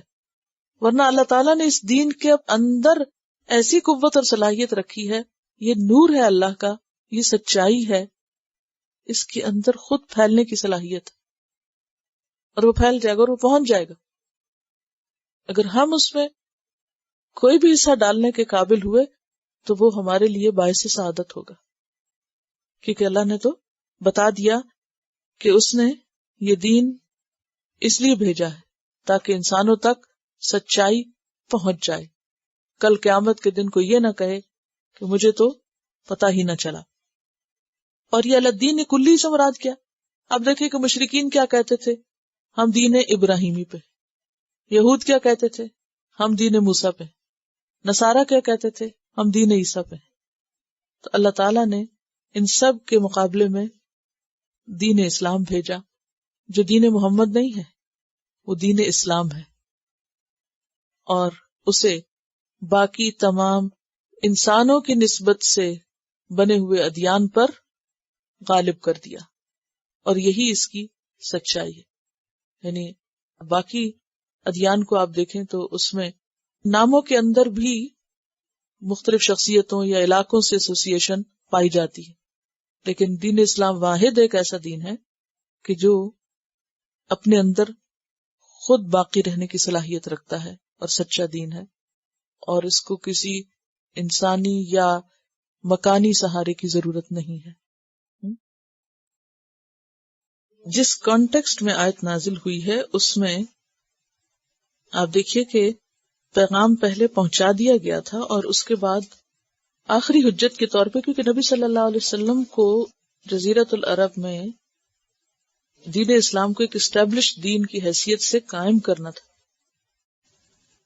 آیت نمبر 34 سے، یا ایھا الذین آمنوا، اے لوگو جو ایمان لائے ہو، ان کثیرا من الاحبار والرہبان، بے شک بہت سے احبار اور رہبان، لیأکلون، البتہ وہ کھاتے ہیں، اموال الناس، لوگوں کے مال، بالباطل، باطل کے ساتھ یعنی باطل طریقے پر، ویصدون عن سبیل اللہ، اور وہ روکتے ہیں اللہ کے راستے سے، صحیح دین سے، والذین، اور وہ لوگ، یکنزون الذہب والفضۃ، جو سونا اور چاندی جمع کرتے ہیں، ولا ينفقونها فی سبیل اللہ، اور اس کو اللہ کے راستے میں خرچ نہیں کرتے، فبشرہم بعذاب علیم، پس بشارت دو ان کو عذاب علیم کی۔ یہاں پر آپ دیکھ رہے ہیں کہ خطاب اہل ایمان کو ہے، لیکن کوئی حکم نہیں دیا جا رہا، بلکہ کچھ اقوام کا حال بتایا جا رہا ہے۔ احبار سے مراد یہودی عالم اور رہبان سے نصارہ درویش، تارک الدنیا راہب، ان کا حال بیان کیا جا رہا ہے۔ کیوں؟ تاکہ اہل ایمان اس طرح کے کاموں سے بچیں جو ان کے علماء اور درویشوں نے کیا۔ انہوں نے کیا کیا؟ لیأکلون اموال الناس، البتہ وہ کھاتے ہیں لوگوں کے مال۔ کس طرح؟ بالباطل، باطل کے ساتھ۔ باطل طریقے سے کھانے کا مطلب کیا ہے؟ کسی کو دھوکے میں ڈال کے اس کا مال حاصل کرنا، باطل طریقے سے مال حاصل کرنا ہے۔ جب انسان کسی محنت کا معاوضہ حاصل کرتا ہے تو وہ حق ہے اس کا، یعنی کسی محنت کی اجرت تو حق ہے، لیکن بغیر کسی محنت کے اور بغیر حق کے ناجائز طریقے سے دھوکے اور فراڈ کے ساتھ اور ان کو غلط باتیں بتا کر مال حاصل کرنا، ہتھیانا، اس کو باطل طریقہ قرار دیا۔ اس کے مختلف طریقے تھے، یا مختلف طرح سے یہ مال حاصل کرتے تھے لوگوں کا۔ مثلا کچھ آپ پڑھ بھی چکے ہیں پیچھے، کوئی بات یاد ہو اگر، لوگوں کی مرضی کے فتوے دے کر ان سے مال بٹورتے تھے، یعنی بطور رشوت مال کھاتے تھے۔ اس کی کیا عملی صورت ہو سکتی ہے؟ مثلا کیا کرتے تھے؟ کیسے غلط فتوے دے کے مال لیتے؟ لوگوں کے مال کھا رہے ہیں نا، یعنی لوگوں سے ایسی چیزوں پہ مال لے رہے ہیں جس پہ مال لینا ان کا حق نہیں بنتا، یا دھوکہ دے کے، یا اللہ کے دین کو غلط طور پر ریپرزینٹ کر کے لوگوں سے مفاد حاصل کر رہے ہیں۔ عملی شکل کیا ہو سکتی ہے اس کی؟ مثلا ایک چھوٹی سی مثال ہے کہ ایک مرد نے اپنی بیوی کو طلاق دی۔ عموماً کیا ہوتا ہے جب ایسا جھگڑا ہوتا ہے تو لوگ مقدمہ لے کے کس کے پاس پہنچتے ہیں؟ کسی عالم کے پاس۔ اب ہر ایک کیا چاہتا ہے کہ فیصلہ اس کے حق میں ہو۔ اب ایسے میں جھکاؤ اس کا کس کی طرف ہوگا؟ جس کی طرف سے اسے کوئی فائدہ حاصل ہو سکتا ہے۔ تو ایک صورت تو یہ تھی، یعنی رشوت لے کے کوئی دین کے اندر ایسی تحریف اور تبدیلی کر کے بات کو اس شخص کے حق میں کر دینا اور اسے دین بتانا جو کہ اصل میں دین کا حصہ نہیں ہوتا تھا. اسی طرح ایک اور صورت یہ تھی کہ انہوں نے سود کو جائز قرار دے دیا تھا. پیچھے ہم پڑھ چکے ہیں اکالون للسحت. اور خصوصاً غیر یہود سے سود وصول کرنا نیکی کا کام سمجھتے تھے. اسی طرح خیانت کے ذریعے مال حاصل کرتے. قرآن پاک میں آتا ہے وَمِنْهُمْ مَنْ إِن تَأْمَنْهُ بِدِينَارٍ لَا يُؤَدِّهِ إِلَيْكَ. ان میں سے بعض ایسے ہیں کہ جن کے پاس اگر تم ایک دینار بھی رکھو تو وہ تمہیں واپس نہیں کریں گے. اور اس کی وجہ وہ کیا بتاتے تھے؟ لَيْسَ عَلَيْنَا فِي الْأُمِّيِّينَ سَبِيلٌ، کہ امی لوگوں کے بارے میں ہم سے کوئی مواخذہ نہیں. ان کی چیز چرا لو، ان کی امانت نہ لوٹاؤ، ان کو دھوکہ دو، یہ سب جائز تھا ان کے ہاں. پھر اسی طرح نجات نامے فروخت کرتے، جنت کے ٹکٹ فروخت کرتے تھے اور اس کا مال اپنی جیب میں رکھ لیتے. نصارہ میں یہ چیز اب تک بھی ہے. پھر اسی طرح حرام چیزوں کو ہیلا سازی سے حلال کر لیتے. مثال، اللہ نے ان کے لیے چربی کھانا حرام قرار دیا تو یہ کیا کرتے؟ اس کو پگھلاتے اور اس کو بیچ کے اس کی قیمت کھا جاتے. یہ بھی باطل طریقے سے مال کھانے کی ایک مثال تھی. پھر اسی طرح شادی غمی کی رسموں میں ایسی چیزیں ایجاد کر رکھی تھی کہ کوئی کام ہو نہ سکے جب تک ان کی انوالومنٹ نہ ہو، اور ان کی انوالومنٹ پھر ود پیمنٹ. یا پھر نذرانے وصول کرتے. تعویذ گنڈوں کا ایسا کاروبار پھیلا رکھا تھا. انہوں نے ہاروت ماروت سے بھی بہت کچھ سیکھا جبکہ منع کیا گیا. تو جادو، تعویذ، گنڈے اور ٹوٹکے، اس طرح کی چیزیں لوگوں کو دیتے اور ان سے مال بٹورتے. اور کس طرح ان چیزوں کے پراسرار فائدے بتاتے. میرے پاس ایک ایسا کلام ہے، اگر میں آپ کو بتاؤں تو آپ کا فلاں اور فلاں کام ہو جائے، لیکن اس کے لیے شرط یہ ہے کہ آپ کو اتنا پیسہ رکھنا پڑے گا. اتنا پیسہ رکھے، اتنے بکروں کی قربانی کرے، فلاں اور فلاں کام کرے. تو یا ایھا الذین آمنوا اسی لیے تو کہا بات کسی کی ہے، اور یا ایھا الذین آمنوا کو سنایا جا رہا ہے کہ یہ ہوتا تھا، تم نہیں کرنا. اور پھر یہ کہ صرف احبار اور رہبان نہیں. ابھی عدی بن حاتم کی آپ نے بات پڑھی کہ وہ 1/4 حصہ وصول کرتے تھے لوگوں کے ٹیکس کا. عربوں میں سردار کیا کرتا تھا؟ مربع لیتا تھا نا. تو حالانکہ ان کے دین میں منع تھا. اور کیا شکل تھی؟ لوگوں کے اندر انہوں نے جھوٹی کہانیاں، وَمِنْهُمْ أُمِّيُّونَ لَا يَعْلَمُونَ الْكِتَابَ إِلَّا أَمَانِيَّ، انہوں نے جھوٹی کہانیاں مشہور کر رکھی تھی. اور ان کہانیوں میں مختلف بزرگوں کو بہت بابرکت بتایا گیا تھا کہ اگر فلاں کے نام پہ کوئی چیز بانٹے تو مسئلہ حل ہو جاتا ہے. تو اس طرح کی باتیں عوام میں دین کے نام پر مشہور کر رکھی تھی اور اس پر یہ مفادات حاصل کرتے. تو یہ ناحق طور پر لوگوں کے مال بٹورتے اور اس کو ناجائز طریقے پر استعمال کرتے. حضرت سلمان فارسی کا واقعہ آپ سب نے پڑھا ہوگا. حضرت سلمان فارسی نبی صلی اللہ علیہ وسلم کی خدمت تک پہنچنے سے پہلے مختلف طرح کے سفر کرتے رہے. ان کا واقعہ سیرت صحابہ کے درخشاں پہلو کے پیج 135 پہ ہے. یہ واقعہ بھی آپ پڑھ لیجئے. اس میں خاص طور پر آپ کو یہ مثال ملے گی. تفصیل تو آپ خود پڑھیں گے، میں اس کا ایک حصہ آپ کے سامنے پڑھوں گی کہ جس سے آپ کو یہ اندازہ ہوگا کہ جن علماء کے پاس یہ جا کر رہے ان کا حال کیا تھا. یہ کہتے ہیں کہ میں ایک گرجے میں پہنچا اور پھر وہاں سے پتہ چلا کہ کون سب سے بڑا عالم ہے، اور میں نے اس سے اجازت دی کہ وہ مجھے اپنے پاس رہنے کی اجازت دے. وہ کہتے ہیں کہ میں اس کے پاس رہا، اس کی خدمت کی، لیکن کچھ ہی دن بعد مجھے پتہ چل گیا کہ یہ آدمی اچھا نہیں ہے. یہ اپنے پیروکاروں کو صدقہ خیرات کرنے کا حکم دیتا اور جب وہ اپنا مال و متاع لے کر اس کی خدمت میں حاضر ہوتے کہ اس کے ذریعے صدقہ خیرات کروائیں تو یہ سب مال خود ہڑپ کر جاتا، فقراء اور مساکین کو اس میں سے کچھ نہ دیتا۔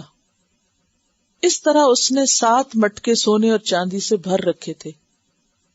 جب میں نے اس کی یہ حرکات دیکھی تو مجھے بہت برا لگا وہ شخص۔ چند ہی دنوں بعد موت نے اسے آ لیا۔ عیسائی پیروکار جب اسے دفن کرنے لگے تو میں نے ان سے کہا، تمہارا مذہبی سردار کوئی اچھا آدمی نہ تھا؟ یہ تمہیں صدقہ خیرات کا حکم دیتا؟ جب تم اپنا مال اس کے پاس جمع کراتے تاکہ یہ اپنے ہاتھ سے غرباء میں تقسیم کرے تو یہ مال خود ہڑپ کر جاتا اور کسی مسکین کو کچھ نہ دیتا۔ انہوں نے مجھ سے کہا، تمہارے پاس کیا دلیل ہے؟ میں نے کہا، میں تمہیں اس کا خزانہ بتاتا ہوں۔ انہوں نے کہا کہ وہ کہاں ہے؟ میں نے انہیں وہ خفیہ جگہ بتائی جہاں وہ مال دبا رکھا گیا تھا۔ انہوں نے سونے اور چاندی کے بھرے ہوئے 7 مٹکے دیکھے تو انگوش بدنداں رہ گئے، یعنی حیران رہ گئے، اور پھر انہیں بہت پریشانی ہوئی کہ وہ شخص بظاہر تو عبادت میں مصروف رہتا لیکن اس کی حقیقت کیا تھی۔ بہرحال لوگوں نے پھر اس کو برا بھلا کہا۔ اس کے بعد پھر یہ آگے چلے گئے، تو یہ باقی تفصیل آپ خود دیکھیے۔ تو اس میں یہ ہے کہ مذہبی لوگوں کے اندر عموماً ایسی خرابیاں کیوں پیدا ہوتی ہیں۔ اس کا سبب پیچھے آپ سورۃ الاعراف میں پڑھ چکے ہیں کہ وَإِن يَأْتِهِمْ عَرَضٌ مِثْلُهُ يَأْخُذُوهُ، اور جب وہ اللہ کے دین کے نام پر مال سمیٹتے تو کیا کہتے؟ سَيُغْفَرُ لَنَا، ہمیں معاف کر دیا جائے گا، ہم بخشے بخشائے لوگ ہیں۔ یہ غلط فہمی انہیں کیوں ہوتی کہ ہم دن رات دین کی خدمت کر رہے ہیں اور ہم دن رات عبادت کر رہے ہیں اور ہم اتنے اچھے اچھے کام کرتے ہیں تو بھلا ہماری پکڑ کیوں ہوگی؟ اب دیکھیے کہ یہ بھی شیطان کا ڈالا ہوا وسوسہ ہے نا، کہ انسان کو وہ کس طرح اکساتا ہے غلط کاموں پر، اس کے اندر یہ دھوکہ پیدا کر دیتا ہے۔ یعنی یہ اصل میں کسی کو دھوکہ دینا اپنے آپ کو دھوکہ دینا ہوتا ہے نا۔ دھوکہ کیا ہو جاتا ہے انسان کو؟ میری یہ بھی قربانی ہے دین کے نام پہ، میں نے یہ بھی کر رکھا ہے، میں نے وہ بھی کر رکھا ہے، میں تو قرآن کا حافظ ہوں، میں تو اتنی نمازیں پڑھتا ہوں، اور میں تو فلاں فلاں قربانیاں کرتا ہوں، تو کیا ہوا اگر میں نے کچھ مال رکھ لیا اپنے پاس؟ میرا حق نہیں آخر؟ تو اس طرح کی باتوں سے کہ جب انسان کے اندر اپنی کسی نیکی کا زوم آ جائے کہ میری نیکیاں اتنی ہیں کہ مجھے یہ تھوڑی سی غلطی جو ہے کوئی نقصان نہیں دے گی، عام لوگ بھی کرتے ہیں، لیکن مذہبی رہنماؤں میں اگر یہ بگاڑ آ جائے تو بدترین بگاڑ ہوتا ہے۔ تو یہاں اگرچہ ان کے علماء رہبار کی بات کی گئی، لیکن یہاں سب اہل ایمان سے خطاب ہے، صرف اہل ایمان کے مذہبی رہنماؤں سے نہیں، سارے اہل ایمان سے، کہ تمہارے اندر پچھلی قوموں کی یہ خصلت نہ آنے پائے کہ انہوں نے مذہب کے نام پر لوگوں کی ایکسپلائٹیشن کی، مال بٹورا، اور اس مال کو اس کی اصل جگہ استعمال نہیں کیا، جس مقصد کے لیے وہ اکٹھا کیا گیا تھا یا جس غرض کے لیے لیا گیا تھا وہ غرض اس سے پوری نہ کی۔ آج بھی آپ دیکھیں کہ اس معاملے کو عموماً لوگ بہت ہلکا سمجھتے ہیں۔ پچھلے دنوں کسی نے مجھے ایک مسئلہ پوچھا۔ مسئلہ کیا تھا؟ کوئی مذہبی آرگنائزیشن تھی، تو اس میں ابھی ریسنٹلی جب زلزلہ زدگان کے لیے جو فنڈ جمع ہوئے تو کسی ایک چھوٹی سی آرگنائزیشن نے کہیں کو فنڈ جمع کیا، تو مجھے انہوں نے پوچھا کہ کیا ہم اس کے بدلے کتاب چھپوا لیں؟ میں نے کہا یہ سوچ بھی تمہارے ذہن میں کیسے آئی؟ یہ خیال بھی کہاں سے آیا؟ اگر آپ لوگوں سے کسی ایک اپیل پر کسی ایک نام پہ پیسہ لے رہے ہیں تو آپ کو وہ پیسہ وہیں لگانے کا حق ہے، کسی دوسری جگہ نہیں۔ کیوں؟ اس لیے کہ دینے والوں نے کس کے لیے دیا ہے، کیا سوچ کے دیا ہے کہ یہ کہاں جائے، کس کو ملے۔ تو یہ ذہنی بگاڑ کی علامت ہے اور یہ دھوکہ ہے، اور یہی باطل طریقہ ہے کہ آپ دوسرے کو بتائیں کچھ اور پھر اس کے بعد اس مال کو اپنی مرضی سے جہاں چاہیں لگائیں۔ یہ درست نہیں۔ کسی اور نے لکھا، اور وہ کیا تھا کہ انہوں نے کینسر پیشنٹس کے لیے شاید کسی ہسپتال کے لیے فنڈ جمع کیے، لوگوں سے پیسے اکٹھے کیے، اتنے میں زلزلہ آ گیا۔ تو انہوں نے کہا کہ کیا ہم وہ کینسر کی ریسرچ یا پیشنٹس کے لیے جو پیسہ جمع کیا تھا وہ زلزلے میں دے دیں؟ میں نے کہا ہرگز نہیں، اس لیے کہ لوگوں سے آپ نے جس بات یا جس مقصد کے لیے پیسہ لیا جب تک آپ لوگوں سے دوبارہ نہ پوچھیں آپ اپنی مرضی سے ادھر سے ادھر نہیں کر سکتے. اگر آپ نے کسی کو بتایا کہ جی فلاں جگہ کوئی مر رہا ہے بیمار، اس کے لیے مجھے پیسہ دے دو، لے کے آپ گھر آئے، گھر آ کے آپ کی نیت بدل گئی اور آپ نے کہا چلو میرے خیال میں تو وہ زیادہ ضرورت مند ہے، اب یہاں لگا لو. ہرگز نہیں، یہی خیانت ہے. جس مقصد کے لیے لیا، جس کام کے لیے لیا اور دینے والوں نے جس غرض سے دیا اس کو وہی لگنا چاہیے.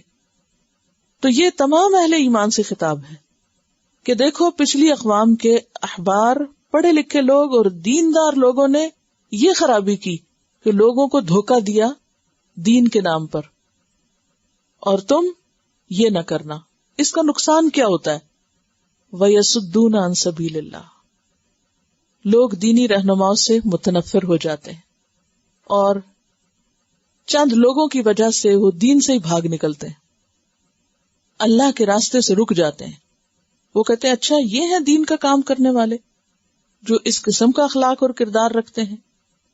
ان کا اعتماد اٹھ جاتا ہے اور پھر وہ یہ نہیں دیکھتے کہ یہ خرابی کو انسان کر رہا ہے، وہ یہ سمجھتے ہیں شاید دین میں خرابی اور اس دین کے اندر یہ سب کچھ ہے.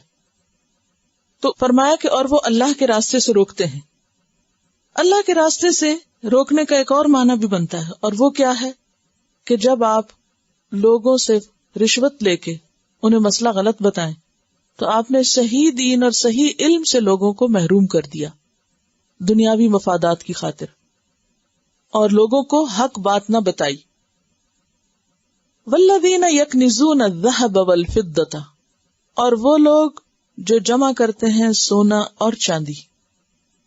اور یکنزون کا لفظ جو ہے یہ کنز سے ہے.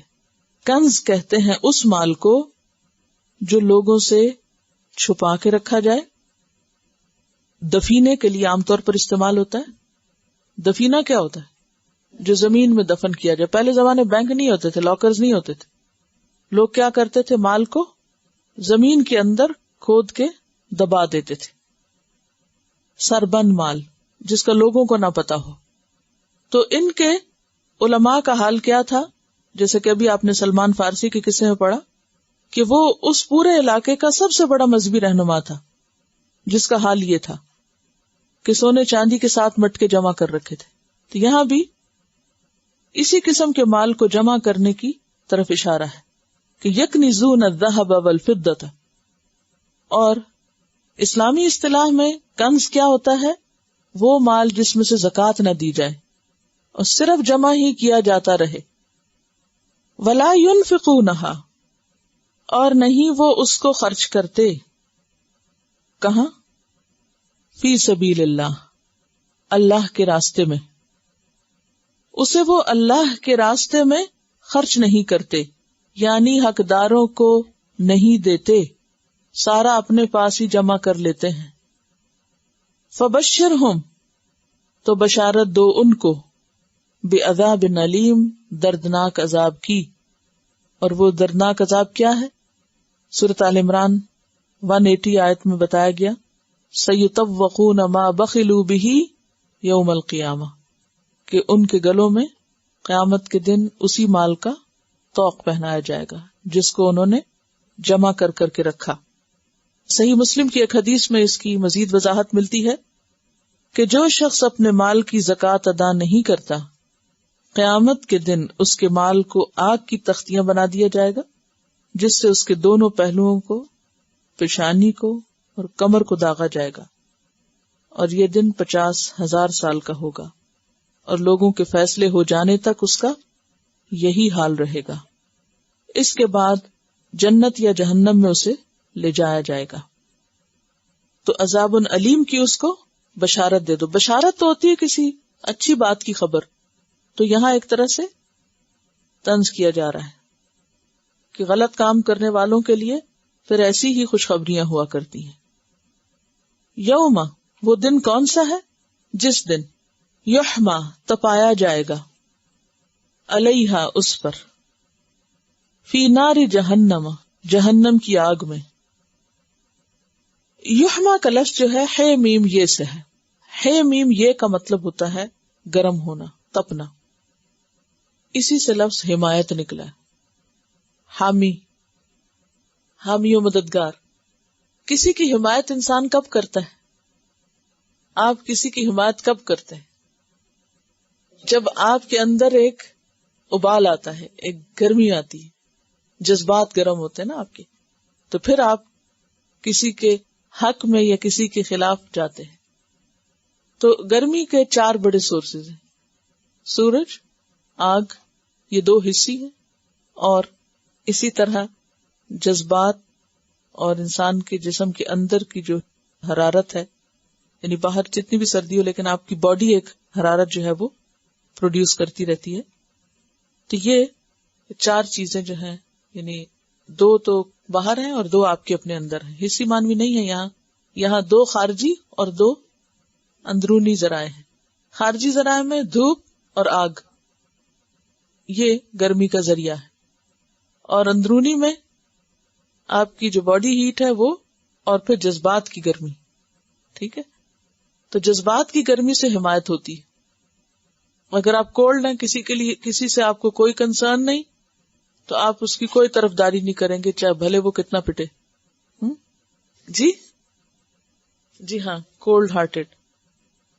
اور اسی طرح جب انسان فوت ہو جاتا ہے تو اس کا جسم بھی کولڈ ہو جاتا ہے، ٹھنڈا ہو جاتا ہے. تو زندگی کی علامت ہے یہ گرمی. اور اسی طرح بے حس ہو جانا جو ہے، انسان کے کوئی جذباتی نہ ہونا، اچھے ہونا برے، تو یہ بھی کوئی اچھی علامت نہیں ہے، یہ بھی ایک بیماری. لیکن حد سے زیادہ جذباتی ہونا بھی ایک اور بیماری. اعتدال ہی اچھا ہے. تو دھوپ بھی گرمی کا ذریعہ ہے، اور دوسری طرف آگ. تو یہاں پر آگ کی گرمی کی طرف اشارہ ہے.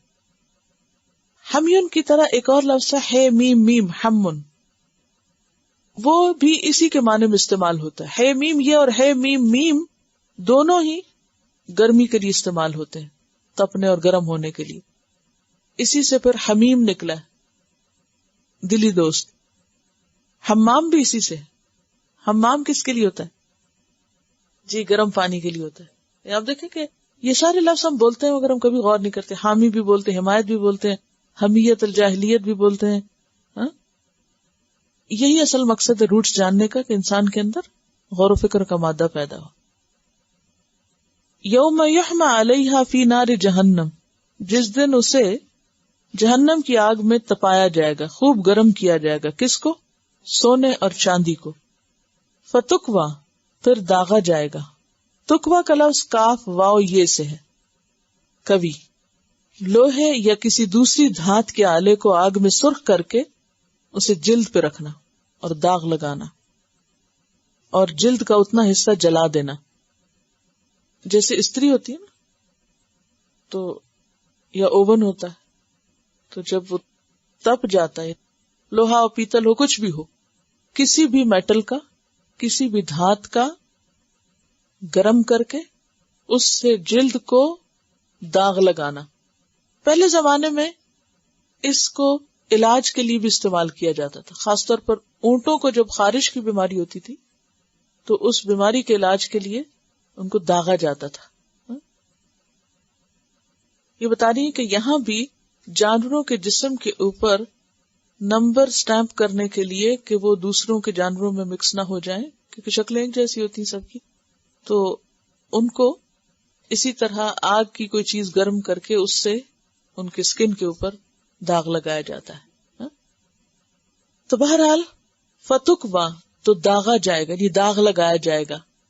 بہا ساتھ اس کے کس کے؟ سونے چاندی کی تختیوں کے. لیکن کتنا تکلیف دہ ہوگا نا، کبھی آپ کا ہاتھ استری سے جلا ہو یا بازو پہ، یا کہیں اوون کے اندر کچھ نکالتے ہوئے کہیں کچھ لگ گیا ہو، لمحے بھر کے لیے بھی تو ناقابل برداشت ہوتا ہے. لیکن وہ لوگ جو سونے چاندی میں سے زکوٰۃ نہیں نکالتے، تو یہی سونا چاندی اور یہی زیورات ان کے لیے وبال بن جائیں گے، جن کو دنیا کی آگ میں نہیں، جہنم کی آگ میں گرم کیا جائے گا اور اس سے جلدوں کو داغا جائے گا. خاص طور پر کون سے حصے؟ جباہہم، ان کی پیشانیاں. جباہ جبہت ان کی جمع، جبہہ. وجنوبہم، اور ان کے پہلو. جنب کی جمع ہے، وظہورہم اور ان کی پیٹھیں، پشتیں، بیک. خاص طور پر ان تین اعضاء کا ذکر ہے. اصل میں ہوتا یہ ہے، اگر آپ غور فرمائیں، کہ جب کوئی حقدار حق لینے آتا ہے تو سب سے پہلے انسان کا کون سا حصہ ناگواری کا اظہار کرتا ہے؟ ماتھے پہ بل آتے ہیں کہ یہ کیوں میرے مال پہ نظر رکھے ہوئے ہے، یہ کیوں مانگ رہا ہے. پھر اس کے بعد انسان منہ موڑتا ہے، پہلو تہی کرتا ہے، اور پھر بالآخر پیٹھ پھیر کے چلا جاتا ہے. تو یہ تین حصے استعمال ہوئے انکار میں حقدار کو حق دینے کے. تو ان تینوں کو خاص طور پر پھر داغا جائے گا اور کہا جائے گا ھذا ما کنزتم لانفسکم، یہ ہے جو تم نے جمع کیا اپنے نفسوں کے لیے، اپنی خاطر. فذوقوا، پس چکھو، ما کنتم تکنزون، جو کچھ تم جمع کرتے تھے، جو کچھ تم اکٹھا کر کے رکھتے رہے. رسول اللہ صلی اللہ علیہ وسلم کا ارشاد ہے کہ قیامت کے روز زکوٰۃ ادا نہ کرنے والوں کا مال و دولت گنجا سانپ بنا کر ان پہ مسلط کیا جائے گا، جو انہیں مسلسل ڈستا رہے گا اور کہے گا انا مالو کا انا کنزو کا. یعنی قرآن میں تو تختیاں تپانے کی بات ہے اور حدیث میں گنجے ناگ کی بات بھی ہے کہ جو مال والے کو کہے گا کہ میں تمہارا مال ہوں، گویا مال سانپ بن جائے گا اور کہے گا کہ میں تیرا خزانہ ہوں. یہ بخاری کی روایت ہے.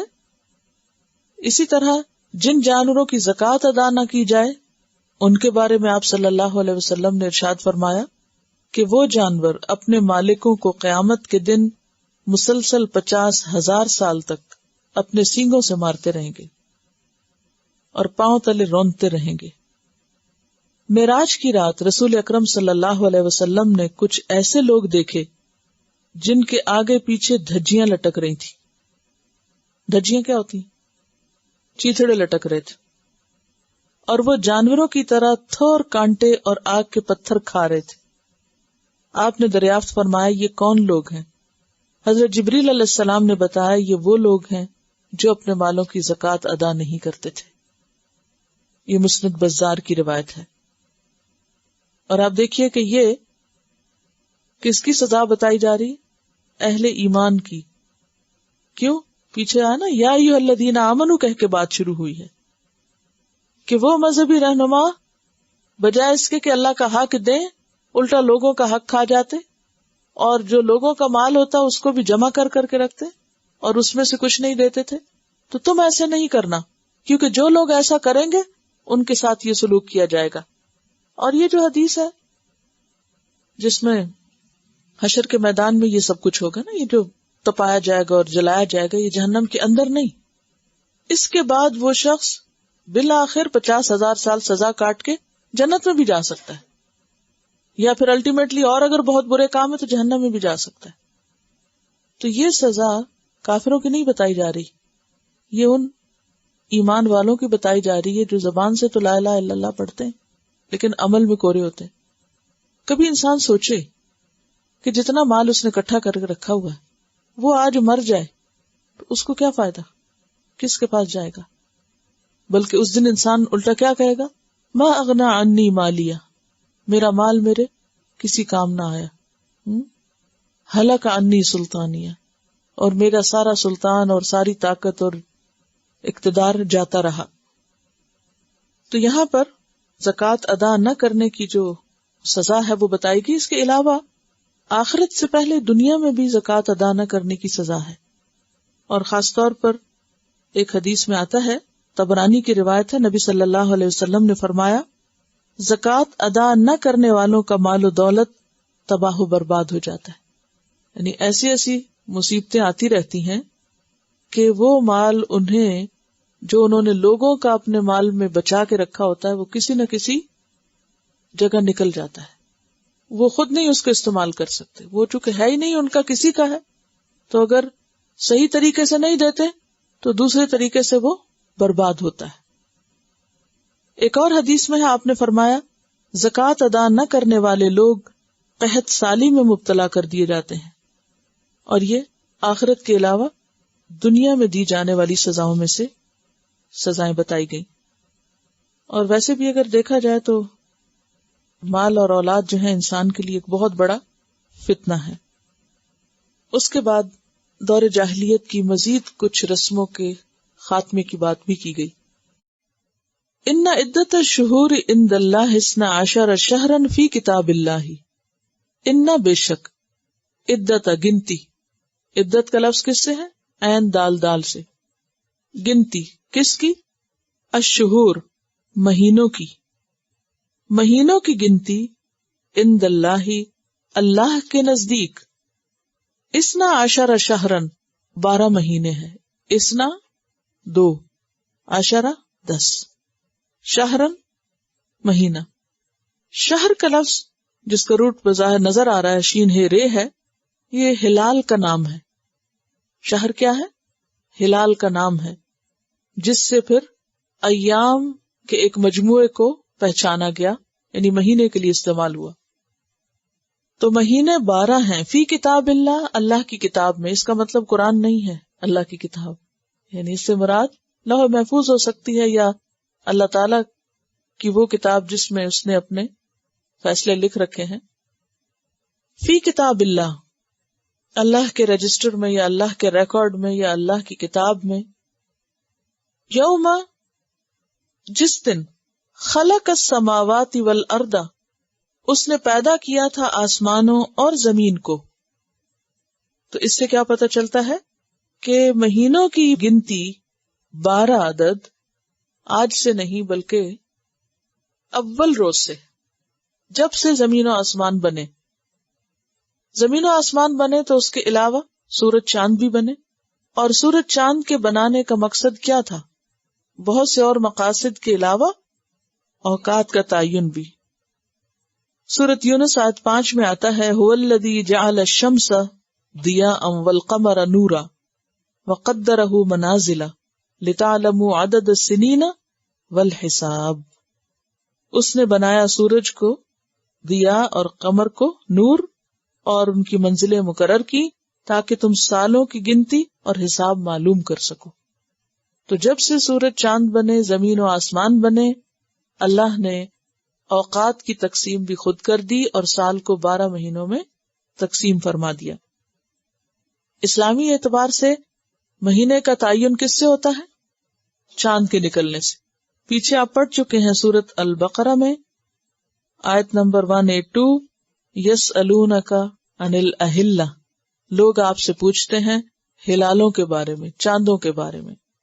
قل ہی مواقیت للناس والحج، کہہ دیجئے کہ یہ لوگوں کے لیے اوقات کا ذریعہ ہے اور حج کا مہینہ معلوم کرنے کا بھی۔ تو یوم خلق السماوات والارض، آسمان و زمین کی تخلیق یعنی تخلیق کے اول مرحلے سے ہی مہینے 12 بنا دیے گئے۔ اور آپ دیکھیے کہ تمام کیلنڈرز میں، خواہ وہ ہندی کیلنڈر ہو یا اسلامی ہو یا شمسی ہو، سب میں مہینے 12 ہی ہیں، ساری انسانی تاریخ میں۔ منہا 4 حرم، لیکن اسلامی کیلنڈر کے 4 مہینے حرمت والے ہیں۔ حرم حرام کی جمع ہے، ممنوع، حرمت کے معنوں میں۔ 4 مہینے محرم ہیں، یعنی حرمت والے ہیں۔ کون سے ہیں وہ؟ رجب، ذوالقعدہ، ذوالحج، محرم۔ پیچھے آپ پڑھ چکے ہیں البقرہ 194 میں، الشہر الحرام بالشہر الحرام والحرمات قصاص۔ تو اصل حقیقت کیا ہے کہ مہینے 12 ہیں جن میں سے 4 حرمت والے ہیں۔ ذالک الدین القیم، یہ ہے درست دین۔ ذالک یہ کیا؟ یعنی ان مہینوں کی حرمت، ذالک کا اشارہ کس کی طرف جا رہا ہے؟ 4 حرم کی طرف۔ یہ حرمت کا قانون الدین القیم ہے، درست دین ہے، یہ اللہ کا مقرر کردہ قاعدہ ہے۔ آپ دیکھیے کہ فطری طور پر بھی کائنات کے اندر مختلف چیزوں کے اوقات مقرر ہیں۔ سردی کا ایک وقت ہے، گرمی کا ہے، پھلوں کے، مختلف پودوں کے اگنے کے، مختلف جانوروں کے پیدا ہونے کے بھی موسم اللہ نے مقرر کر رکھے ہیں. کچھ پھل اور سبزیاں سردیوں میں یا سرد علاقوں میں پیدا ہوتی ہیں، کچھ گرمیوں میں یا گرم علاقوں میں پیدا ہوتی ہیں. کچھ کام ایک مخصوص موسم کے ہونے پر آتے ہیں. مثلا آپ دیکھیں پرندے جو گھر بناتے ہیں یا میٹنگ کرتے ہیں یا ان کے بچے پیدا ہوتے ہیں تو ان کے مہینے مقرر ہیں نا. اسی طرح اللہ تعالیٰ نے عبادت کے بھی کچھ مہینے مقرر کیے ہوئے ہیں، ایک ترتیب مقرر کی ہوئی، اور اس میں خاص طور پر رمضان اور حج. تو اس تقسیم کو دین کا حصہ قرار دیا گیا. یہ مہینوں میں سے 4 مہینے مقرر کرنا اور عبادت کے مہینے خاص کرنا، ان میں سے یہ کیا ہے؟ دین کا حصہ ہے. بظاہر دیکھنے میں تو وقت بتانا اور وقت معلوم کرنا یہ سب کیسے کام ہے؟ دنیاوی کام ہے. لیکن اللہ تعالیٰ ان مہینوں کا اور وقت کا صحیح حساب کرنا ایک دینی کام بتا رہے ہیں کہ اس سے تمہارا دین وابستہ ہے. کیونکہ جب پوچھا گیا کہ یہ حلال کیا ہے تو کیا جواب دیا گیا؟ اوقات معلوم کرنے کا طریقہ اور حج کے مہینے معلوم کرنے کا ذریعہ ہے. فَلَا تَظْلِمُوا فِيهِنَّ أَنفُسَكُمْ، پس نہ تم ظلم کرو ان میں اپنی جانوں پر. فِيهِنَّ سے مراد کیا ہے؟ مہینے. ان مہینوں میں اپنی جانوں پہ ظلم نہ کرو. اپنی جان پہ ظلم کرنا کیا ہوتا ہے؟ گناہوں کے کام، گناہ کے کاموں سے بچو، اور حرام مہینوں میں جو کام حرام ہیں ان سے بچو. خصوصاً کیا چیز حرام تھی؟ قتال، لڑائی جھگڑا. عام حرمت والے مہینوں میں کیا منع ہے؟ لڑائی جھگڑا. لیکن حج کے مہینے ان میں کیا منع ہے؟ وَمَن فَرَضَ فِيهِنَّ الْحَجَّ فَلَا رَفَثَ وَلَا فُسُوقَ وَلَا جِدَالَ فِي الْحَجِّ. تو حج کے موقع پر رفث، فسوق اور جدال بھی منع ہے. اگر کوئی احرام پہن کر رفث، فسوق اور جدال کرتا ہے تو دراصل کیا کرتا ہے؟ اپنی جان پہ ظلم کرتا ہے. تو اس سے منع کیا جا رہا ہے. وَقَاتِلُوا الْمُشْرِكِينَ، اور جنگ کرو مشرکین سے، کافتن، سب کے سب. کافہ کا لفظ جو ہے اس کا ایک معنی ہے متحد ہو کر جماعت کی شکل میں سب کے سب، اور دوسرا معنی کیا ہے؟ ان سب سے. جیسے کہ آپ جانتے ہیں کہ اسلام سے پہلے حلف اور ولا کی بنا پر مسلمانوں اور مشرکین کے درمیان گہرے تعلقات تھے، لیکن اعلان برات کے بعد کیا حکم آیا کہ اب نہیں باقی رہی وہ امان. اور اسی طرح کافتن سے ایک معنی یہ بھی ہے کہ اگر وہ تم سے ان مہینوں میں جنگ کریں تو تم بھی ان سے جنگ کر سکتے ہو، یعنی کسی بھی وقت ہو سکتا ہے. سورۃ البقرہ 191 میں آتا ہے وَلَا تُقَاتِلُوهُمْ عِنْدَ الْمَسْجِدِ الْحَرَامِ حَتَّى يُقَاتِلُوكُمْ فِيهِ فَإِنْ قَاتَلُوكُمْ فَاقْتُلُوهُمْ. تو یہاں کافتن کا یہی معنی ہے. وَقَاتِلُوا الْمُشْرِكِينَ كَافَّةً كَمَا يُقَاتِلُونَكُمْ كَافَّةً. کیا 3 معنی لکھے؟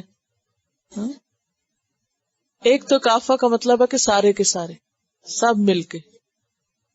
سارے کیوں مل کے، الگ الگ کیوں نہیں؟ وَلَا تَنَازَعُوا فَتَفْشَلُوا وَتَذْهَبَ رِيحُكُمْ. ٹھیک ہے.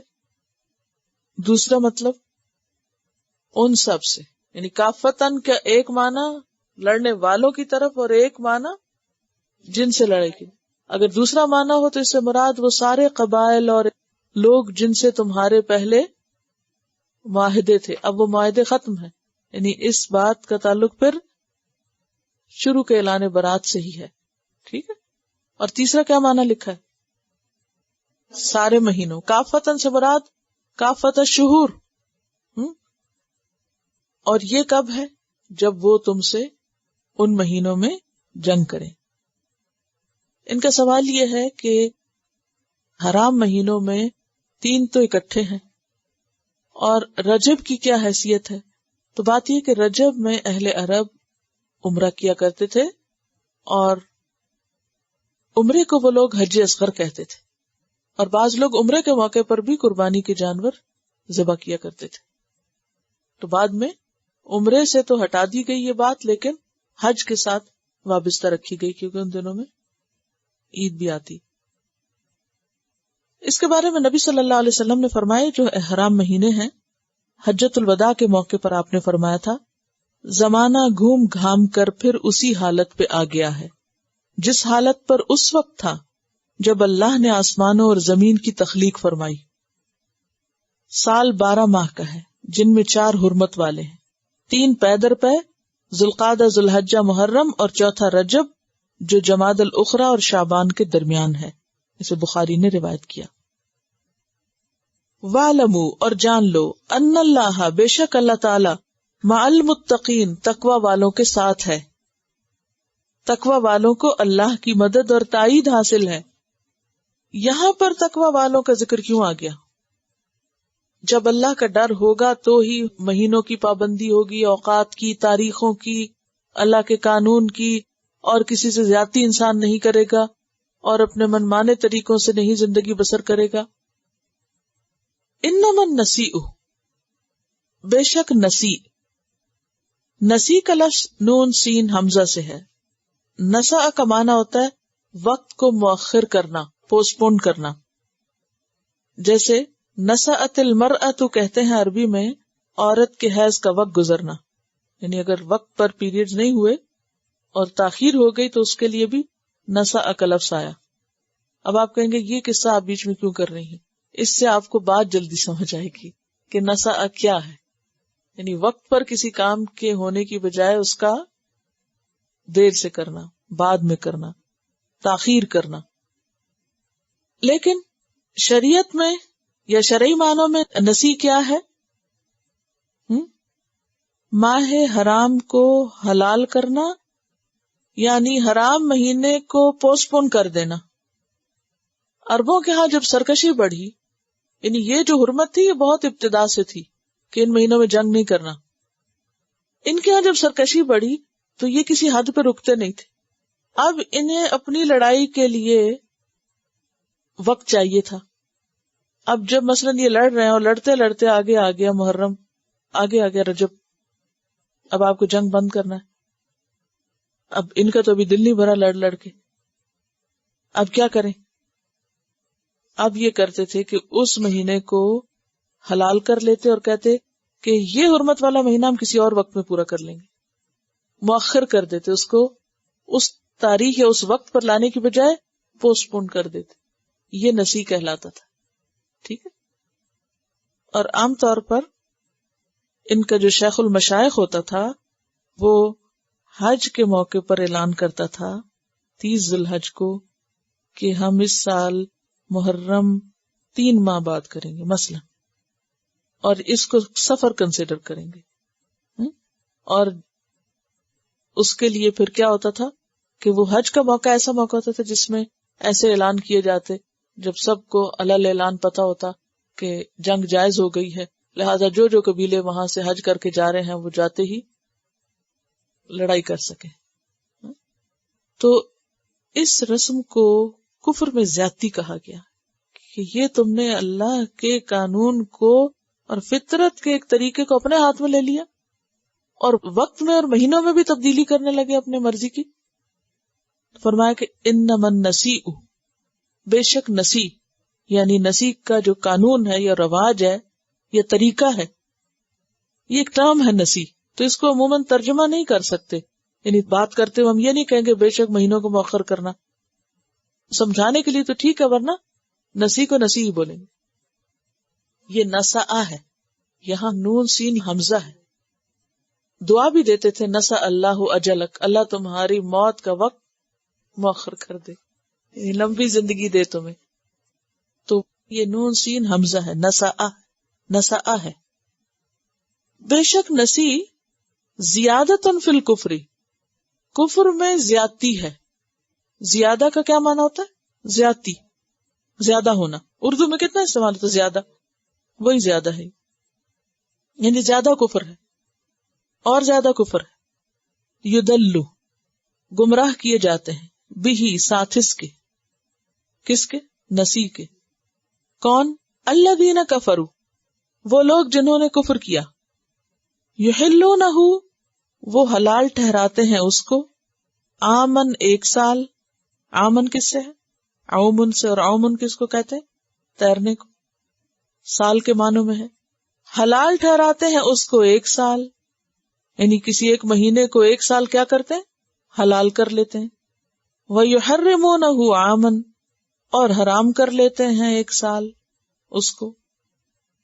وَيُحَرِّمُونَهُ، اور حرام قرار دیتے ہیں اس کو عامًا 1 سال، یعنی دوسرے سال مراد ہے. یعنی کیلنڈر کے ساتھ کھیلتے رہتے ہیں، جب چاہتے ہیں جس مہینے کو اپنی مرضی کا نام دے دیتے ہیں اور اس کی حرمت کو پامال کر دیتے ہیں. لِيُوَاطِئُوا، تاکہ موافق کر لیں.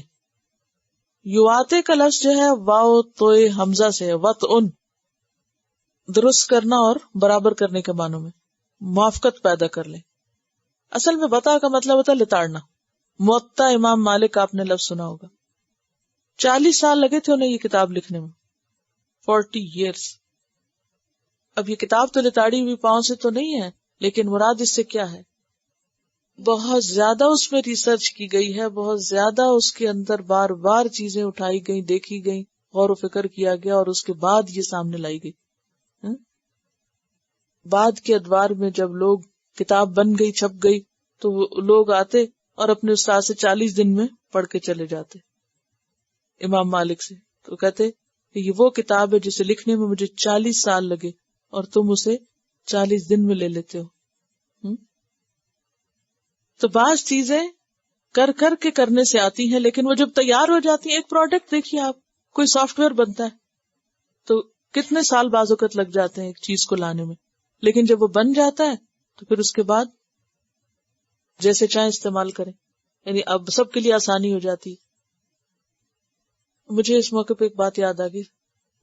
وہ ایسا ہے کہ کچھ لوگوں کو کچھ مجبوریوں کے ساتھ چھٹی کرنی پڑ جاتی ہے. آپ خواتین ہیں، میں سمجھتی ہوں، اس لیے میں آنکھیں بند رکھتی ہوں، کچھ نہیں کہتی، کیونکہ خاندان کی کمٹمنٹس ہیں، کچھ گھروں کی ہیں، کچھ کہیں کی، لیکن الحمدللہ آپ سب کا جذبہ قابل تعریف ہے کہ آپ اپنے اپنے طور پر لگے رہتے ہیں کام کرنے.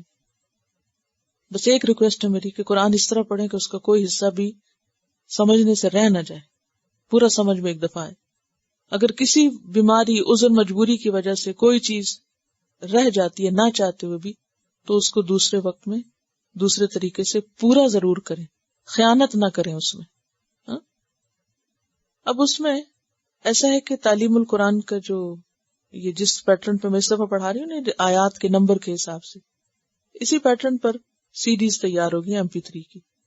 تو اگر آپ کسی مطلب دوسرے ملک کہیں جا رہے ہیں یا کہیں بھی، تو ایک چھوٹا CD پلیئر اور وہ CDs کا سیٹ جو آپ کے ہینڈ بیگ میں آ جائے گا، اس کو آپ ساتھ رکھیں. اس پیکج کے اندر بکلیٹ ہے جس پہ لیسنز کے پورے نمبر بھی لگے ہوئے، کس آیت سے کس آیت تک سبق. اگر کبھی کوئی مشکل ہو تو آپ اس کو لیسن اپنے تاریخ کے حساب سے پورا کر لیں، تاکہ آپ جب واپس لوٹیں تو آپ کم از کم ذہنی طور پر ساتھ ہوں. ویسے تو الحمدللہ آن لائن بھی کلاس موجود ہے، لیکن بعض اوقات ایسی جگہ ہوتے ہیں آپ جہاں آپ کو اویلیبلٹی نہیں ہوتی، تو پھر ایک دفعہ انسان اگر پیچھے رہے تو رہتا رہ جاتا ہے. اس میں پتہ کیا ہوتا ہے، انسان کانفیڈنس لوز کر جاتا ہے، اندر سے خود شرمندہ ہوتا ہے کہ میں ابھی پیچھے ہو گیا ہوں، اور وہ جو ایک احساس ہوتا ہے نا، وہ انسان کو اور پیچھے کر دیتا ہے.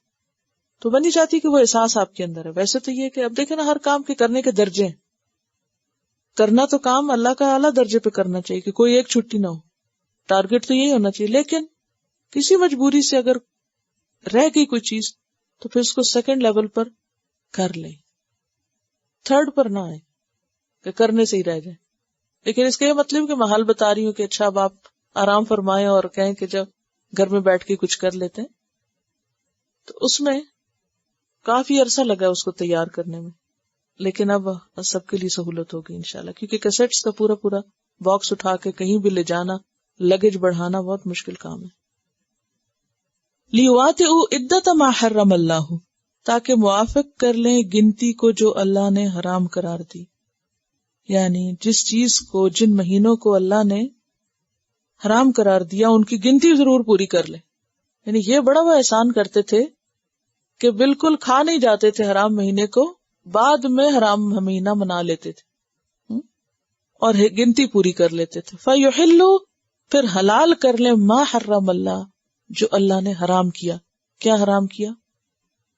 یعنی جن مہینوں میں جنگ کرنا، جن مہینوں میں جنگ کرنا اللہ نے حرام کیا، اس کو اپنے لیے جائز قرار دینے کو، یعنی خود کو نہیں بدلتے تھے، اللہ کے قانون کو بدل دیتے تھے، اس کو انہوں نے حلال کر لیا۔ زین لہم، خوبصورت بنا دیے گئے ان کے لیے، سوء برے، اعمالہم ان کے اعمال، یعنی غلط کام کر کے اس پہ پھر وہ شرمندہ بھی نہیں ہوتے تھے، وہ سمجھتے تھے یہ ہمارا حق ہے، ہم ایسا چاہیں تو کر سکتے ہیں۔ واللہ، اور اللہ، لا یہدی القوم الکافرین، نہیں ہدایت دیتا کافر قوم کو۔ کافر کون؟ جو اللہ کے احکام کو نہ مانے، یعنی جانتے بوجھتے ہوئے انجان بنے اور اپنی مرضی کے قانون اختیار کریں نسی اور دیگر معاملات میں۔ نسی کے علاوہ ان کے ہاں ایک اور چیز بھی تھی، اور وہ تھا کبیسہ کا طریقہ، یعنی کبیسہ کا سال۔ کبیسہ کیا چیز تھی؟ قمری کو شمسی کے برابر کرنا۔ قمری سال کو شمسی سال کے برابر کرنے کے لیے 10 دن بڑھا دیتے۔ کس مقصد کے لیے؟ کہ حج ہمیشہ معتدل موسم میں ہو۔ جی، آپ کو معلوم ہے کہ قمری مہینہ شمسی کے مقابلے میں 10 دن کم ہے، اور 36 سالوں میں کیا ہوتا ہے؟ ایک سال زیادہ ہو جاتا ہے، تو یہ وہ ایک سال کم کر دیتے تھے، یعنی ایک سال گم کر دیتے، اور اس سے ایک سال کا حج بھی کم ہو جاتا، تاکہ حج جو ہے یعنی عبادت جو ہے وہ ان کی مرضی کے مطابق۔ ایک اور یہ کہ ان کے ہاں چونکہ یہ قریش جو تھے، ان کے ہاں نذرانے آتے تھے، یأکلون اموال الناس بالباطل والی بات، ان کا دل یہ ہوتا تھا کہ جب فصلیں پک چکے اور غلے کی صورت میں نذرانے آتے تھے تو ایسے موسم میں حج آئے کہ جب نذرانہ تیار ہو اور وہ ساتھ آئے، تو ان مقاصد کے لیے بھی یہ سالوں میں تبدیلی کرتے، یعنی وہ کیا کرتے؟ ہر قمری سال 10 دن بڑھاتے جاتے اور اس کو شمسی سال کے مطابق کرتے، جسے لیپ کا سال نہیں ہوتا۔ دیکھیں کہ 4 سالوں میں 1 دن آپ بڑھاتے ہیں، تو اہل عرب کیا کرتے تھے؟ ہر سال 10 دن بڑھا دیتے تھے، اور اس طریقے پہ کیا ہوتا؟ حج ایک ہی موسم میں آتا رہتا۔ اور دوسرا ظلم کیا کرتے کہ محرم کو سفر بنا لیتے اور سفر کو محرم یا آگے پیچھے اور کر دیتے۔ ایک چیز کو زیادتاً فی الکفر کہا جا رہا ہے، تو کیا آپ کے شمسی کیلنڈر میں جو 1 دن کا اضافہ ہے اس کی بھی شریعت نے اجازت دی ہے یا نہیں دی؟ جی ہاں، اس سے عبادات پہ فرق نہیں پڑتا۔ اچھا، وہ ہوتا کیوں ہے؟ لیپ کا سال کیوں ہوتا ہے؟ 1 دن کیوں بڑھاتے؟ اس کی کیا وجہ؟ سورج کے گھومنے سے ٹائم پہ فرق پڑتا ہے، اگر وہ نہیں بڑھائیں تو پھر سارا سیٹ اپ چینج ہو جائے۔ اس میں آپ دیکھیں کہ یہ جو دوسری صورت ہے نا لیپ کے سال کی، یہ ایک انتظامی ضرورت ہے، اس کا تعلق دین مذہب کے ساتھ نہیں ہے۔ اب آپ دیکھیں کہ جب ہمارا سال جو ہے وہ 365 دن کا ہوتا ہے، تو شمسی جو روٹیشن ہوتی ہے سورج کی، اس میں کچھ گھنٹوں کا ہر سال فرق پڑ جاتا ہے، جس کے نتیجے میں پھر 1 دن کا اضافہ اگر نہ کیا جائے 4 سالوں میں، تو موسموں میں اور باقی چیزوں میں آپ دیکھیں نا کہ 4 سالوں میں 1 دن کرتے کرتے کچھ عرصے کے بعد پورے 1 مہینے کا فرق پڑ جائے گا۔ تو 1 مہینہ بھی اگر آگے پیچھے ہو جائے، یعنی اگر جنوری کی بجائے دسمبر شروع ہو رہا ہو، تو اس سے کیا ہوگا کہ پورا ویدر سائیکل جو ہے وہ بھی چینج ہو جائے گا۔ لیکن اس کو منع نہیں کیا گیا، کیوں؟ کیونکہ یہ کیلنڈر کی درستگی کے لیے تبدیلی کی جاتی ہے، جبکہ وہاں سرکشی کی وجہ تھی، وہاں بات کچھ اور تھی اور یہاں کچھ اور ہے۔ اصل میں اللہ سبحانہ وتعالیٰ کیا چاہتے ہیں کہ عبادات کے معاملے میں اس کی اطاعت کی جائے۔ جیسے آپ نماز میں یہ نہیں کر سکتے کہ سورج نکلنے کے بعد فجر پڑھیں، زوال کے وقت ظہر پڑھ لیں، غروب کے وقت عصر پڑھ لیں، کہیں جانا ہو تو مغرب کی اذان سے پہلے ہی آپ مغرب پڑھ کے نکل جائیں، یہ کر سکتے نہیں؟ کیوں؟ اس لیے کہ ان الصلاۃ کانت علی المؤمنین کتابا موقوتا، نماز مومنوں پر وقت کی پابندی کے ساتھ فرض ہے، حج مومنوں پر وقت کی پابندی کے ساتھ فرض ہے.